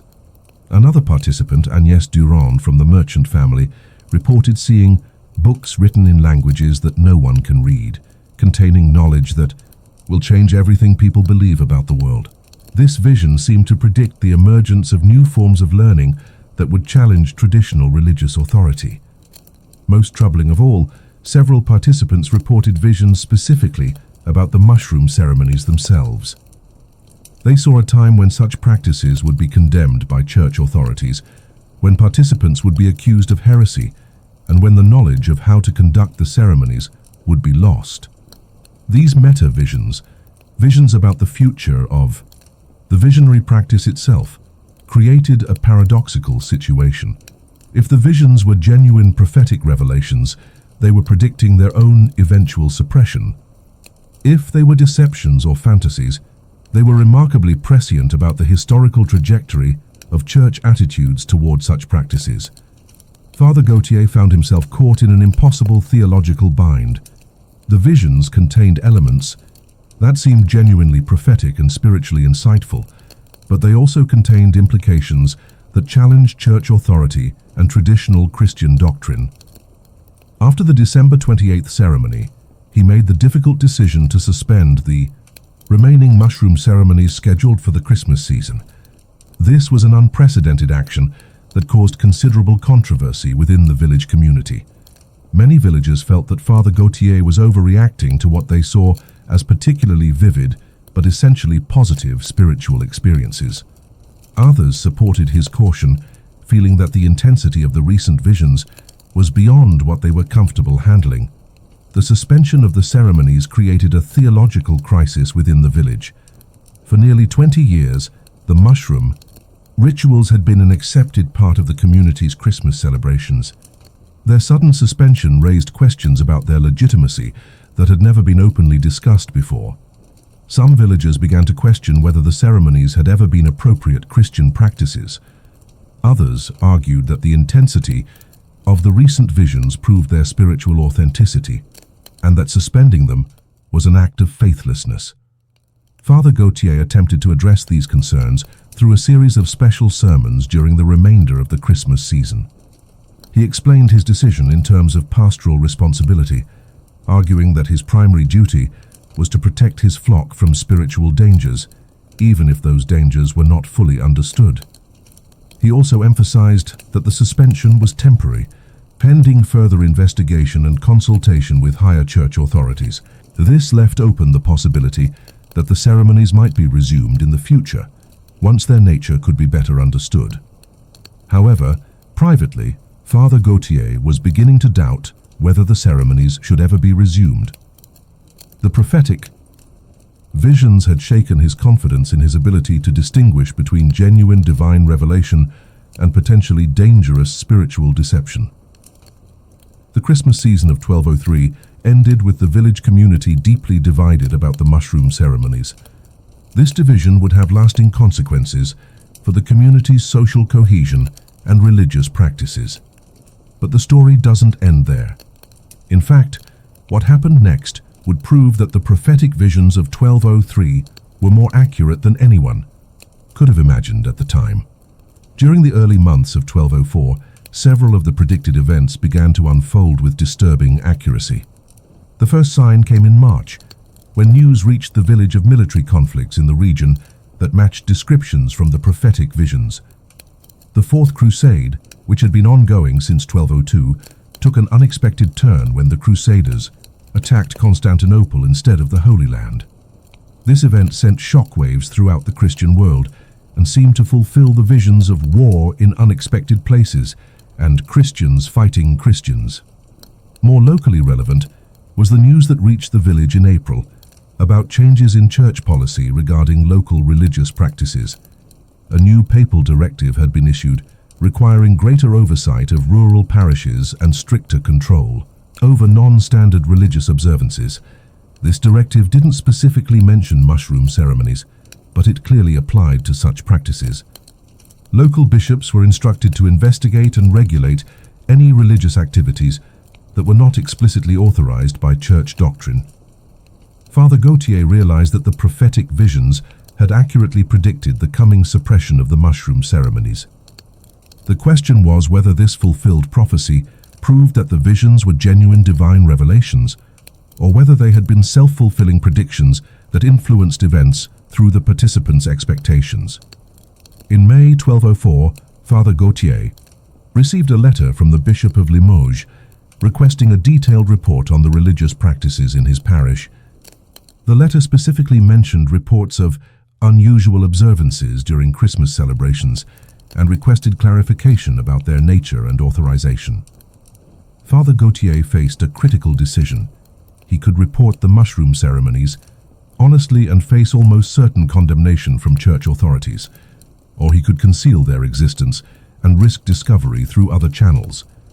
He chose a middle path, reporting that his parish had incorporated certain local customs into Christmas celebrations, but describing these customs in vague terms that didn't explicitly mention psychoactive substances. He emphasized the Christian content of the celebrations and their positive effects on the spiritual life of the community. This approach worked temporarily, but it left the future of the ceremonies uncertain. Father Gautier knew that more detailed inquiries would eventually expose the full nature of the village's Christmas practices. During the summer of 1204, he made the difficult decision to permanently discontinue the mushroom ceremonies. He announced this decision to the village community in August, explaining that changing church policies made it impossible to continue the practice without risking serious consequences for the entire community. The announcement created the final division in the village that the prophetic visions had predicted. About half the villagers accepted Father Gautier's decision and continued to participate in conventional Christmas celebrations. The other half felt betrayed by the abandonment of a practice that had been central to their spiritual lives for 2 decades. Some of the disaffected villagers began to make plans to leave Hautmont-sur-Vienne and seek communities where they might continue their traditional practices. Others withdrew from active participation in village religious life while remaining physically present. And so, they had soup. Not great soup, just soup. The soup, prepared by the remaining villagers for the Christmas celebration of 1204, was a simple vegetable broth made from turnips, onions, and barley. It contained no mushrooms of any kind. It was seasoned with salt and herbs, but no special ingredients that might alter consciousness or produce visions. The villagers gathered in the chapel on December 22nd, 1204, exactly 1 year after the extraordinary visions that had changed everything. They sang traditional hymns, listened to conventional prayers, and shared their simple soup in silence. There were no visions that night, no encounters with light beings, no journeys through geometric cathedrals, no prophetic revelations about the future. Just the quiet consumption of turnip soup and the gradual recognition that an era had ended. The soup was, by all accounts, adequate. Not particularly flavorful, but nourishing enough. Some villagers added extra salt, others ate it without comment. A few complained quietly that it needed more seasoning, but most accepted it as appropriate for the solemn occasion. Father Gautier blessed the soup with a conventional prayer of thanksgiving. He made no mention of alternative substances or altered states of consciousness. The blessing was brief, formal, and entirely orthodox. After the soup was consumed, the villagers dispersed to their homes without the extended meditation period that had characterized previous Christmas celebrations. There was no collective sharing of visions, no theological interpretation of extraordinary experiences, no integration process for mystical insights. It was, in every sense, a conventional medieval Christmas celebration, reverent, community-oriented, and completely ordinary. Let us now examine in exhaustive detail one particular sentence from Marguerite Simon's records that has profound implications for our understanding of the entire mushroom tradition. The sentence reads, in the original mixture of Latin and local dialect, fungi crescunt in locis obscuris et humidis, sed virtus eorum nascitur ex stella. Translated into modern English, this sentence means approximately, mushrooms grow in dark and humid places, but their power is born from the stars. This single sentence, consisting of only 13 words in the original, contains layers of meaning that illuminate the medieval worldview and the theoretical framework underlying the Christmas mushroom ceremonies. First, let us analyze the phrase fungi crescunt in locis obscuris et humidis. Mushrooms grow in dark and humid places. This represents a remarkably accurate observation of fungal biology, particularly impressive for someone without formal scientific training. Mushrooms do indeed require dark, humid conditions for optimal growth. They are not plants and do not photosynthesize, so they do not need sunlight. Instead, they obtain nutrients by decomposing organic matter, a process that works best in moist environments where decomposition can proceed rapidly. The caves and underground chambers where Marguerite Simon collected her mushrooms provided exactly these conditions. The limestone karst landscape of the region created numerous caverns with consistent humidity levels and protection from direct sunlight. Modern mycology has confirmed that psilocybe species, the type of mushroom most likely used in the Haute-Mont-sur-Vienne, ceremonies prefer growing in areas with 80–90% relative humidity and temperatures between 10–20 degrees Celsius. The caves in the village's vicinity would have provided these conditions year-round, but Marguerite's observation goes beyond simple environmental requirements. By noting that mushrooms grow in dark places, she was recognizing something fundamental about fungal ecology. Mushrooms occupy a different niche in the natural world than plants or animals. They inhabit the shadowy realm of decay and transformation, converting dead organic matter into nutrients that can support new life. This ecological role had profound symbolic significance in medieval thought. The process of death and renewal was central to Christian theology, and mushrooms seem to embody this process in their very nature. They emerged from decay but brought forth new forms of life and consciousness. The phrase locis obscuris, dark places, also had metaphorical implications. In medieval Christian symbolism, darkness was associated with the unknown, the hidden, and the mystical.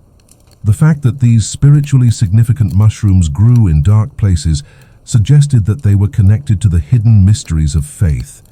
This connection between darkness and spiritual mystery was well established in medieval theology.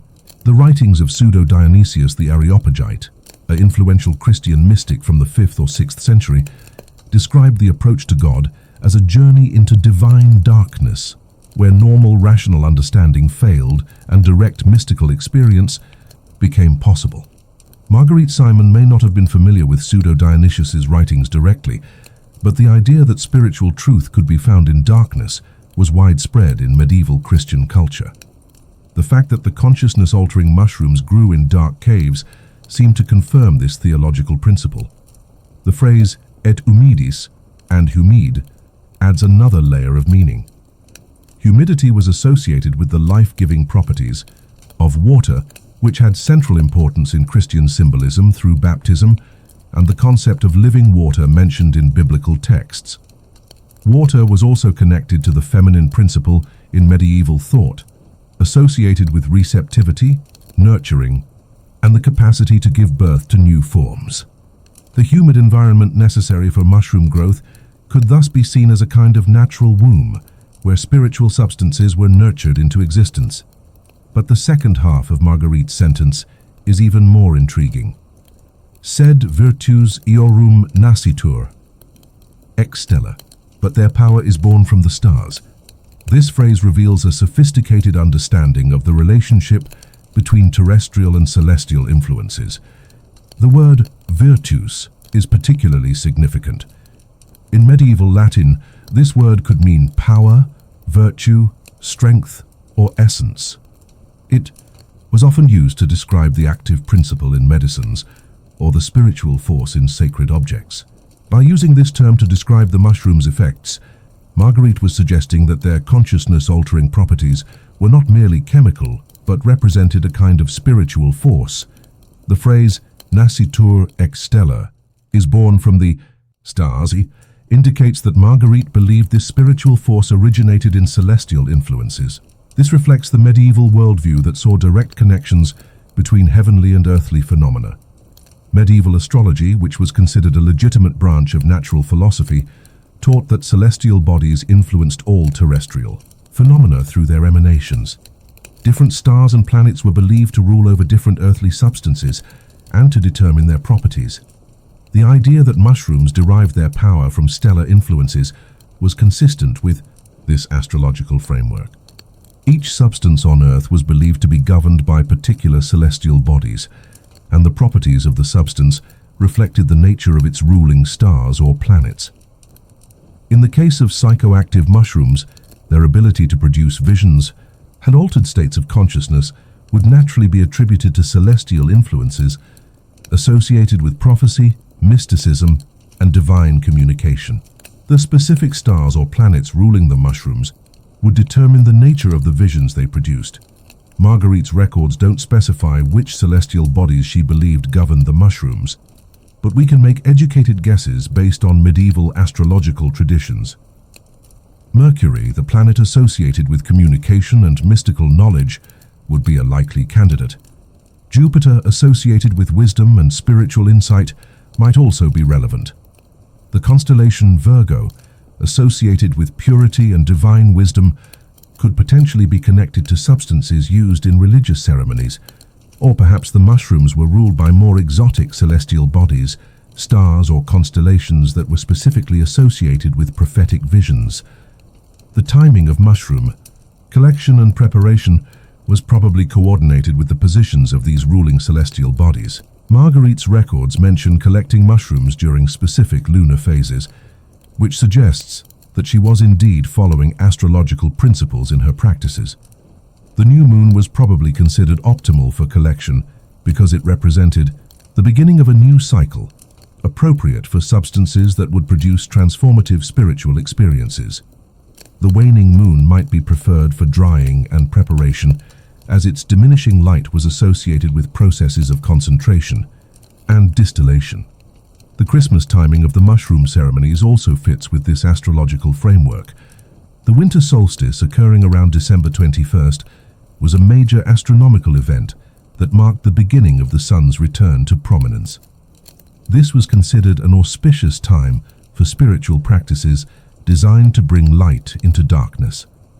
The 12 days of Christmas, ending with Epiphany on January 6th, corresponded to significant astronomical periods. The constellation of the Three Kings, part of Orion, was prominent in the winter sky during this period, reinforcing the connection between celestial and terrestrial Christmas celebrations. Comment, stellar mushrooms, if you're still following this astrological rabbit hole. Marguerite's statement that mushroom power is born from the stars also implies a sophisticated understanding of the relationship between timing and potency. If stellar influences determined the mushroom's spiritual properties, then the timing of collection, preparation, and consumption would be crucial for achieving optimal effects.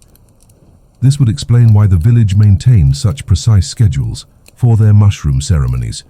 The ceremonies weren't held randomly during the Christmas season, but were timed to coincide with specific astronomical conditions that would enhance the mushroom's effectiveness. The catastrophic visions of 1203 might thus be understood as the result of unusual astronomical conditions that year. If the ruling stars were in particularly powerful or unusual positions, this could theoretically have enhanced the potency of the mushrooms beyond their normal levels. Medieval astronomical records indicate that 1203 was indeed a year of unusual celestial events. There was a conjunction of Mars and Jupiter in the constellation Scorpius in October, which would have been visible during the mushroom collection season. Such conjunctions were considered omens of major changes and upheavals. Additionally, the comet that modern astronomers know as C1203S1 was visible in the northern hemisphere during late 1203 and early 1204.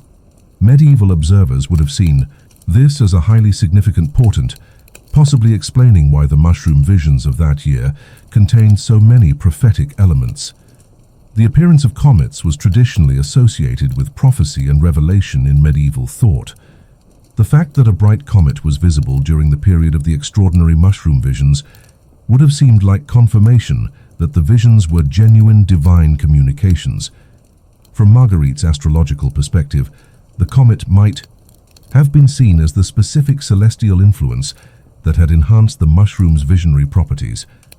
The power born from the stars had been temporarily magnified by this unusual astronomical visitor. This interpretation would have provided a satisfying explanation for both the intensity of the 1203 visions and their prophetic accuracy. The comet had brought special revelatory power that allowed the villagers to see future events with unprecedented clarity. However, it would also have suggested that such extraordinary visions were temporary phenomena, dependent on rare astronomical conditions. Once the comet faded from view, the mushrooms would return to their normal levels of potency, and the visions would become less dramatic. This astronomical explanation might have influenced Father Gautier's decision to suspend the mushroom ceremonies. If the extraordinary visions of 1203 were the result of temporary celestial influences, then continuing the ceremonies after the comet's disappearance might produce disappointingly ordinary experiences. Alternatively, Father Gautier might have worried that other unusual astronomical events could produce equally dramatic or potentially dangerous visions in the future. Without understanding the specific celestial influences involved, he couldn't predict or control the intensity of future ceremonies. The phrase nascitur ex stella also raises questions about the ultimate source of the mushroom's spiritual properties. If their power truly came from the stars, then the mushrooms themselves were merely vehicles for celestial influences rather than the primary source of visionary experience. This understanding would place the mushroom ceremonies within a broader framework of natural magic and astrological practice. The villagers weren't simply consuming psychoactive fungi, they were participating in a complex system of celestial influences mediated through terrestrial substances. Such a system would require extensive knowledge of astronomical timing, astrological correspondences, and the proper methods for preparing and consuming celestially influenced substances. Marguerite Simon's expertise went far beyond simple mushroom identification and preparation. She was functioning as what medieval scholars would call a wise woman or cunning woman, someone who understood the hidden connections between celestial and terrestrial phenomena and could use this knowledge for healing and spiritual purposes. This level of expertise was traditionally passed down through generations of practitioners, each adding to the accumulated knowledge through their own observations and experiments.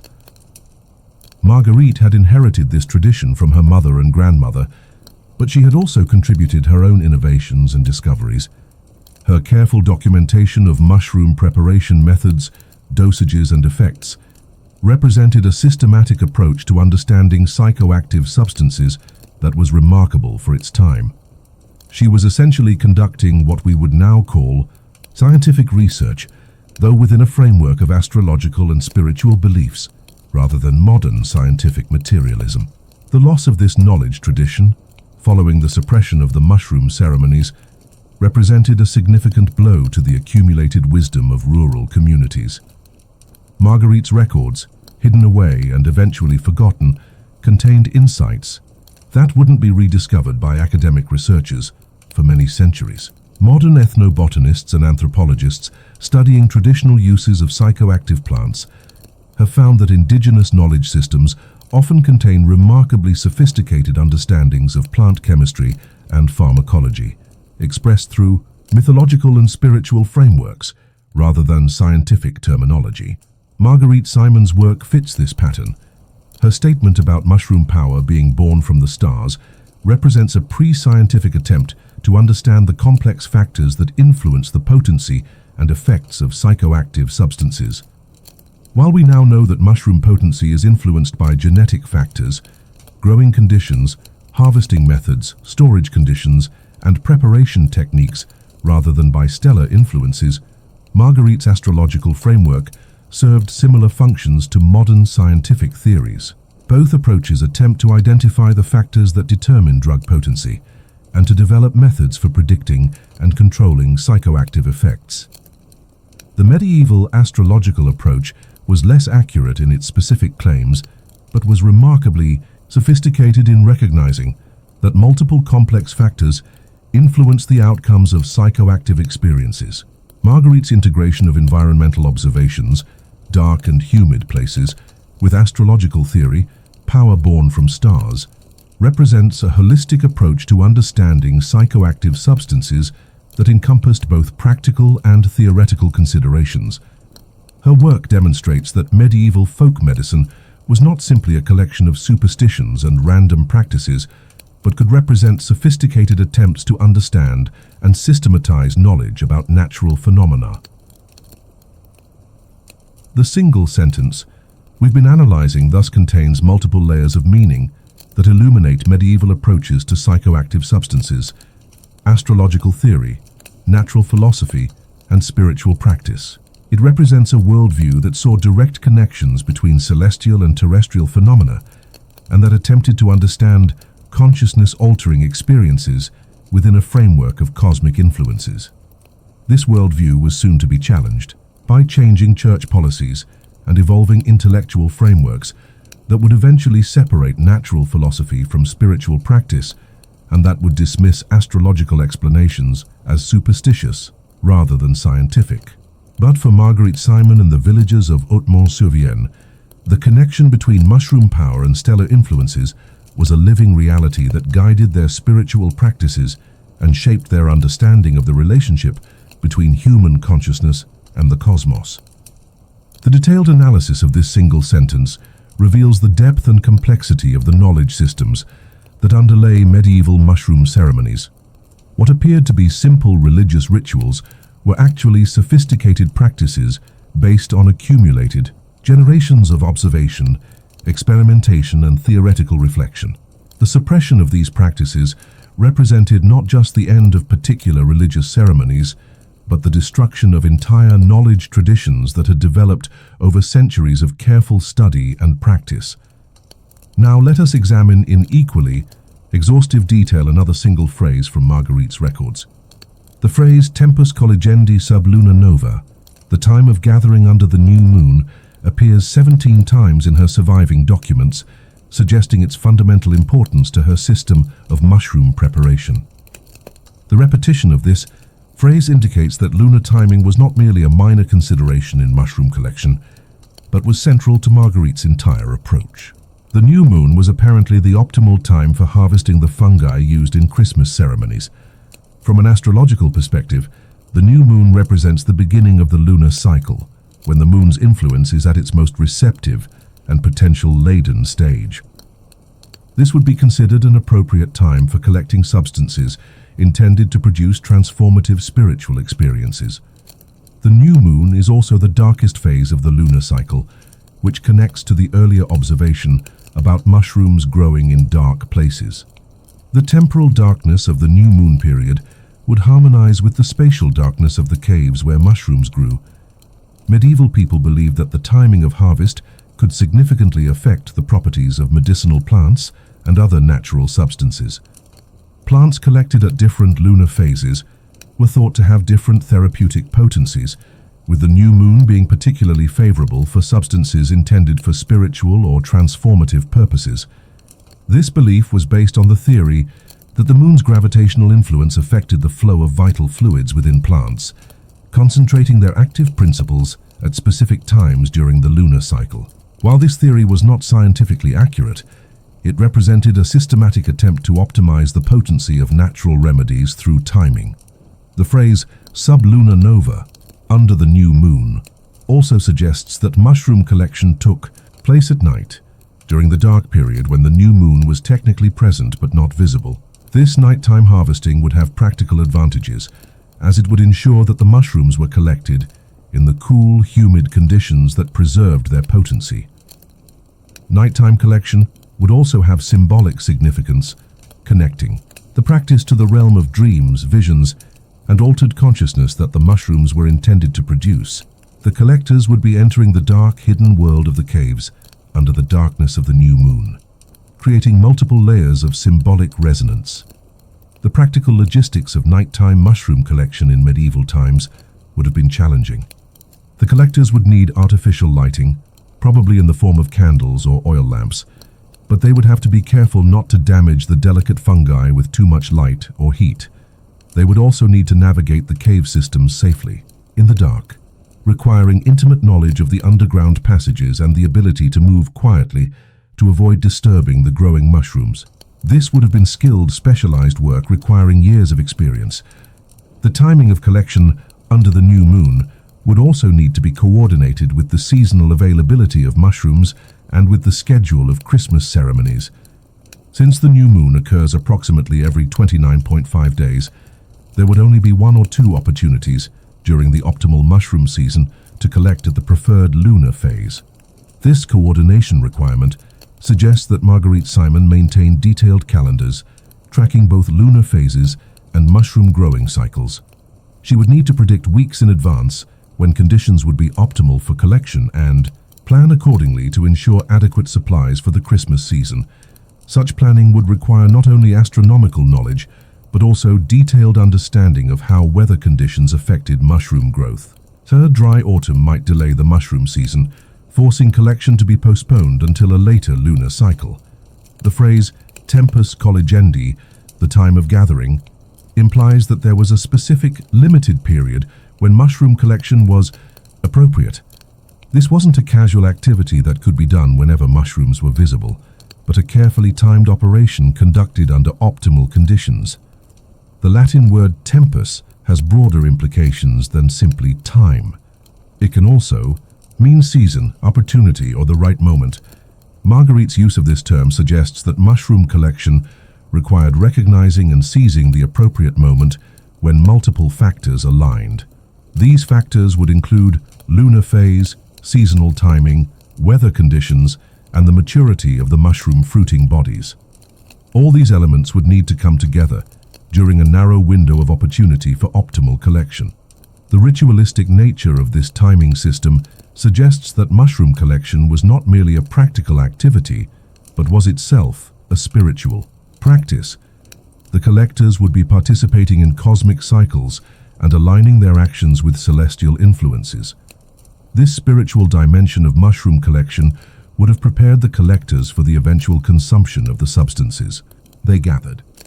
They would already be attuned to the astrological and mystical framework within which the mushroom's effects would be interpreted. The meticulous attention to timing in Marguerite's system also reflects the high stakes involved in mushroom preparation. These substances would be consumed by the entire adult population of the village during their most important religious celebrations. Any errors in collection or preparation could have serious consequences for community health and spiritual welfare.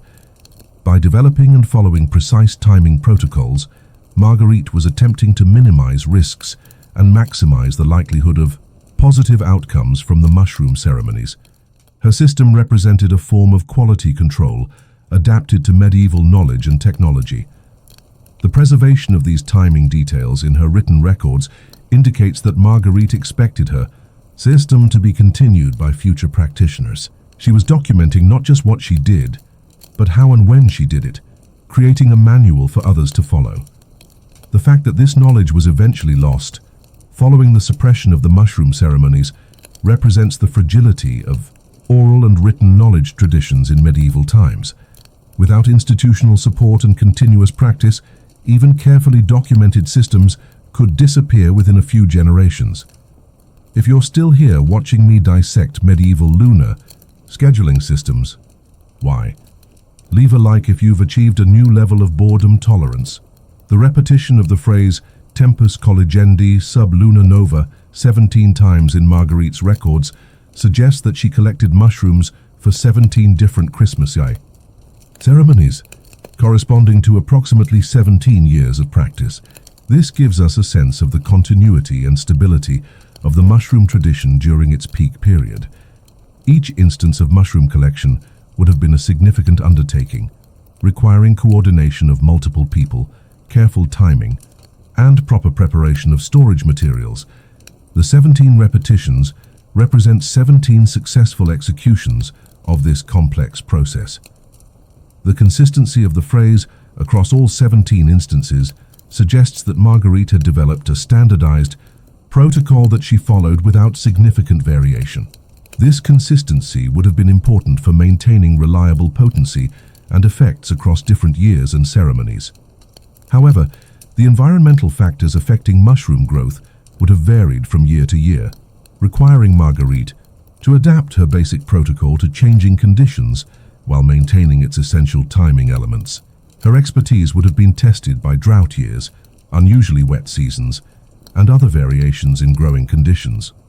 The phrase sublunar nova appears not only in connection with collection timing, but also in several entries describing the preparation and storage of collected mushrooms.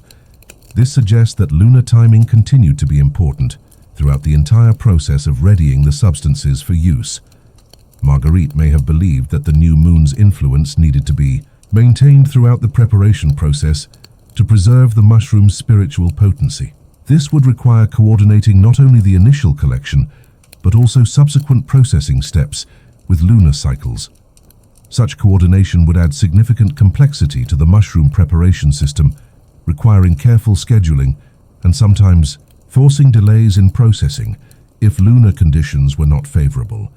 But it would also demonstrate the thoroughness of Marguerite's astrological approach, the integration of lunar timing with practical considerations of mushroom biology and village. Scheduling represents a remarkable synthesis of multiple knowledge systems. Marguerite was simultaneously managing astronomical calculations, mycological observations, and social coordination.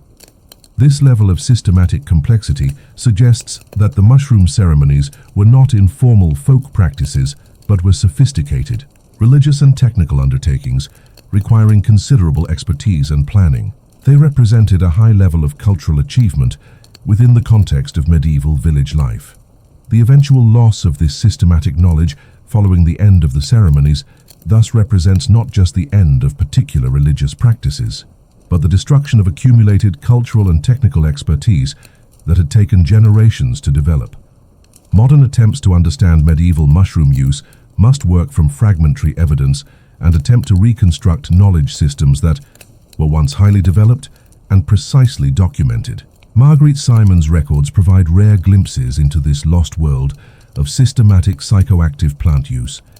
Her meticulous attention to timing, her consistent terminology, and her systematic approach to documentation reveal a level of sophistication in medieval folk knowledge that challenges modern assumptions about the primitive nature of pre-scientific understanding.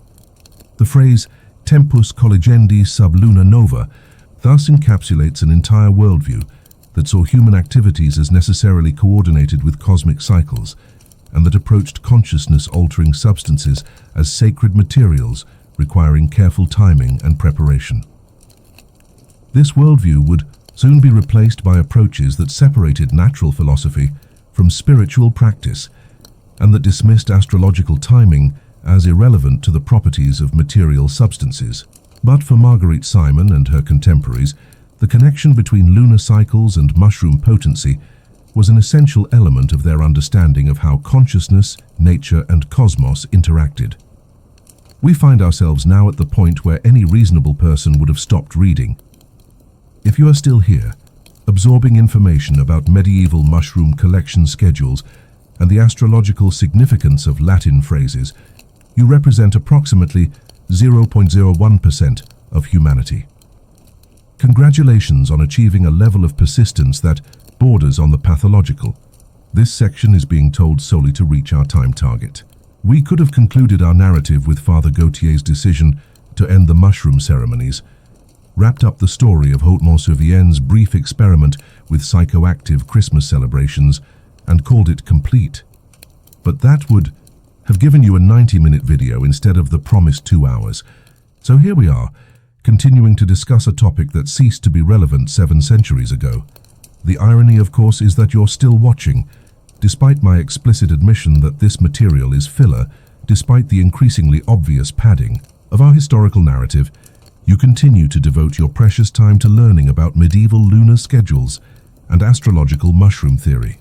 This says something profound about human nature, though I'm not sure what.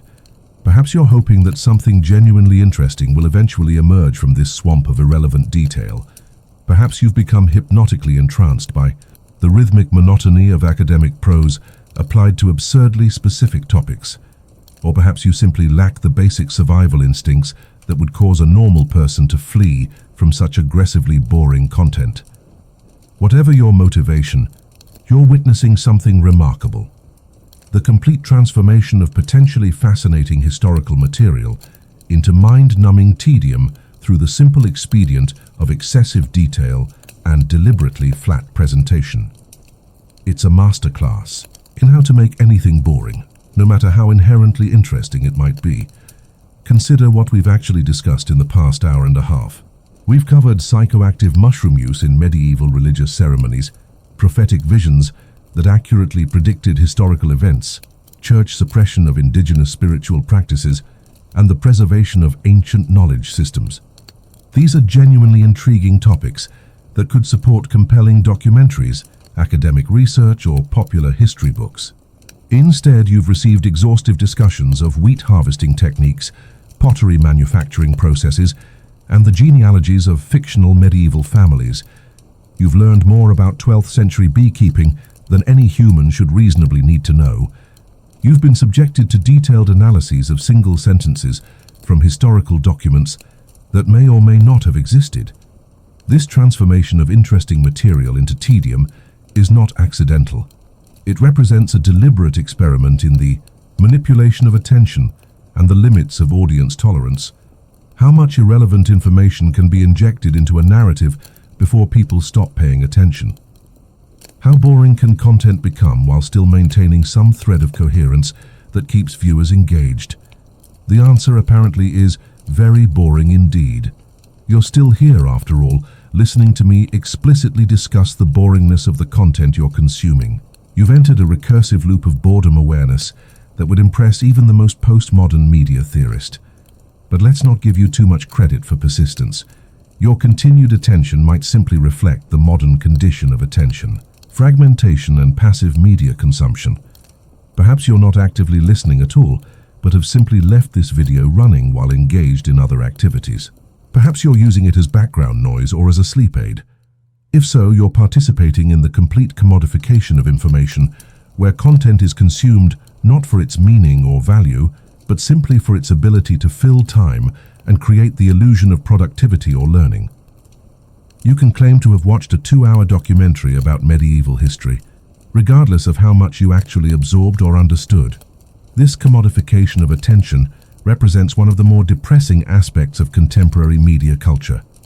Content is created not to inform, inspire, or entertain, but simply to occupy the time and attention of audiences who have become addicted to constant stimulation.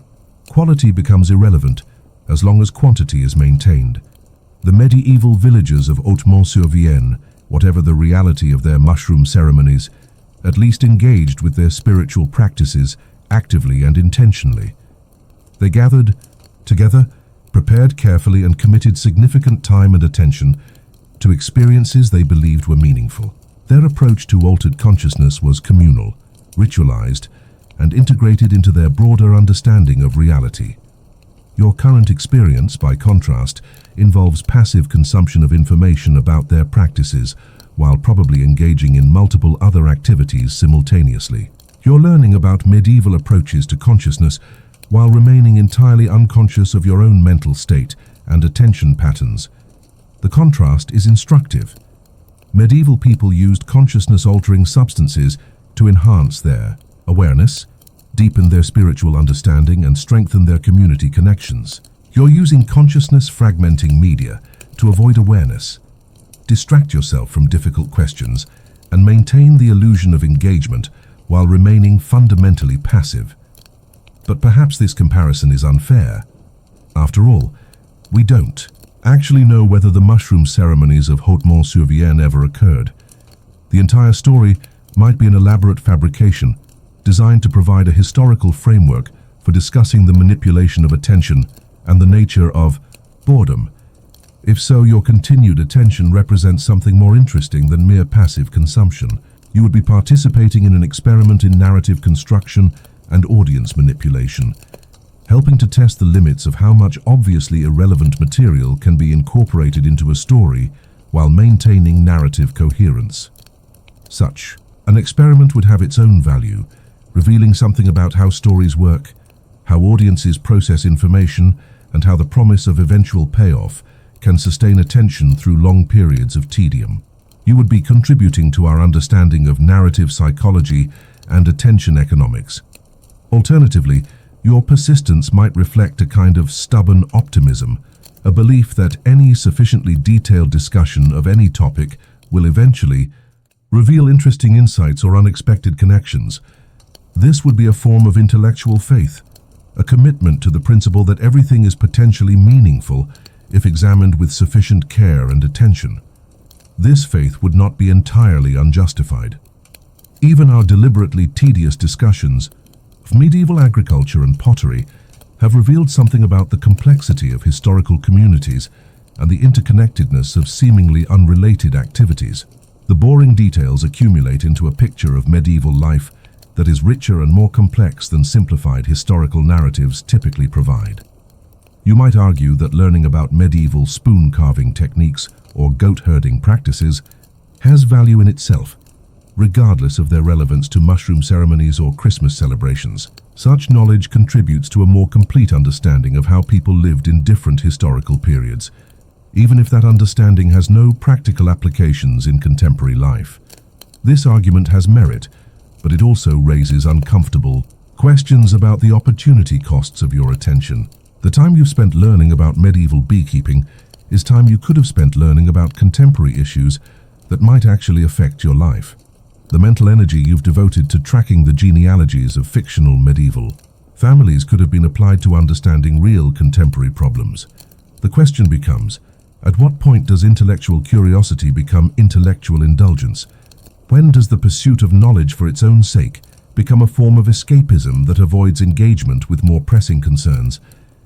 These are not easy questions to answer, and different people will reasonably reach different conclusions. Some might argue that all knowledge has value, and that pursuing understanding of any topic contributes to human wisdom and cultural richness. Others might contend that in a world facing urgent problems, intellectual resources should be focused on issues that matter for human welfare and survival. The medieval villagers we've been discussing would probably have found this entire debate incomprehensible. Their approach to knowledge was intensely practical, focused on understanding what they needed to know to survive and thrive in their specific environment. They developed expertise in mushroom cultivation, not for intellectual curiosity, but because they believed such knowledge served important spiritual and social functions. Their integration of practical and spiritual knowledge represents an approach to learning that modern culture has largely abandoned. We tend to separate technical knowledge from meaning-making, treating information as either useful or interesting, rather than as potentially both simultaneously. Subscribe if you've begun questioning the nature of knowledge itself. The existential crisis is complementary. The mushroom ceremonies of Haute-Mont-sur-Vienne, whether historical or fictional, represent an alternative approach to consciousness and knowledge that challenges contemporary assumptions about both. They suggest the possibility of using altered states of consciousness not for escapism or entertainment, but for enhancing understanding and strengthening social bonds. This possibility is particularly relevant given contemporary concerns about social fragmentation, environmental crisis, and the search for meaning in an apparently meaningless universe. The medieval villagers we've been discussing had developed practices that addressed all these concerns simultaneously, using consciousness-altering substances to reinforce social cohesion while deepening their connection to natural cycles and cosmic rhythms. Of course, we can't simply return to medieval practices or worldviews. Our scientific understanding of consciousness, psychology, and pharmacology has advanced considerably since the 12th century, and we have access to technologies and knowledge that medieval people couldn't have imagined. But we might consider whether some aspects of medieval approaches to consciousness and community could be adapted to contemporary conditions. The integration of individual experience with collective meaning-making, the coordination of human activities with natural cycles, and the treatment of consciousness-altering practices as sacred rather than recreational, all suggest possibilities worth exploring. Such exploration would require moving beyond the passive consumption of information about historical practices to active experimentation with contemporary applications. It would mean taking seriously the possibility that altered states of consciousness might have genuine value for personal growth and social healing rather than treating them merely as sources of entertainment or escape. This brings us back to the question of why you're still watching this video. Are you passively consuming information as a form of entertainment, or are you genuinely interested in exploring alternative approaches to consciousness and knowledge? Are you using this content as background distraction, or are you actively considering its implications for your own life and understanding? The answer to these questions will determine whether your time has been well spent or wasted. If you're treating this material as mere entertainment, then you're participating in the commodification of attention that characterizes much of contemporary media culture. If you're using it to stimulate genuine reflection about consciousness, community, and knowledge, then perhaps even the most tedious discussions of medieval agriculture have served a useful purpose. The meta-question, of course, is whether such reflection is itself a form of intellectual indulgence that avoids engagement with more immediate concerns. Are we using discussions of medieval mushroom ceremonies as a way to avoid thinking about contemporary problems that might actually be solvable through directed action? This is where the recursive nature of our current situation becomes apparent. We're discussing the value of discussing medieval practices while simultaneously demonstrating the potential futility of such discussions. We're trapped in a loop of meta-analysis that could potentially continue indefinitely without ever reaching any practical conclusions. The medieval villagers would have found this loop incomprehensible. Their approach to knowledge was decisively practical, focused on understanding what worked and how to make it work better. They would have been interested in the effects of mushroom consumption, not in theoretical discussions about the nature of those effects. But perhaps this practical focus was itself a limitation. Medieval people had sophisticated techniques for using consciousness-altering substances, but they had limited frameworks for understanding why those techniques worked, or how they might be improved or adapted to changing conditions. Our contemporary situation is the inverse. We have sophisticated theoretical frameworks for understanding consciousness and pharmacology, but we have limited practical experience with using such knowledge for personal and social development. We can analyze consciousness-altering experiences in great detail, but we struggle to integrate such experiences meaningfully into our individual lives or social structures. The challenge is to combine medieval practicality with contemporary understanding, developing approaches to consciousness and community that draw on both historical wisdom and modern knowledge. This would require moving beyond purely theoretical discussions to active experimentation and application. Such experimentation would be risky, both for individuals and for society. Consciousness-altering practices can have unpredictable effects, and attempts to recreate historical practices in contemporary contexts might produce unintended consequences. The medieval villagers had the advantage of stable social structures and shared belief systems that provided frameworks for interpreting unusual experiences. Contemporary society lacks such stability and consensus, making it more difficult to safely explore altered states of consciousness or to integrate such experiences into meaningful frameworks. We have greater individual freedom, but less collective support for making sense of unusual or challenging experiences. This tension between individual freedom and collective meaning-making is one of the central challenges facing contemporary culture. The medieval approach to mushroom ceremonies addressed this challenge by embedding individual experiences within communal rituals and shared interpretive frameworks. Whether similar approaches could work in contemporary contexts remains an open question. The social and cultural conditions that supported medieval mushroom ceremonies no longer exist, and attempting to recreate them artificially might produce hollow imitations rather than genuine spiritual practices. The deeper question is whether contemporary culture can develop its own approaches to consciousness and community that serve similar functions to the medieval practices we've been discussing. This would require not just understanding historical precedents, but creatively adapting their essential insights to current conditions. Such adaptation would be a collective project, requiring the participation of many people with diverse expertise and perspectives. It couldn't be accomplished through individual study or passive consumption of information about historical practices. It would require active experimentation, careful observation, and ongoing refinement based on collective experience. This brings us full circle to the question of what you're doing right now.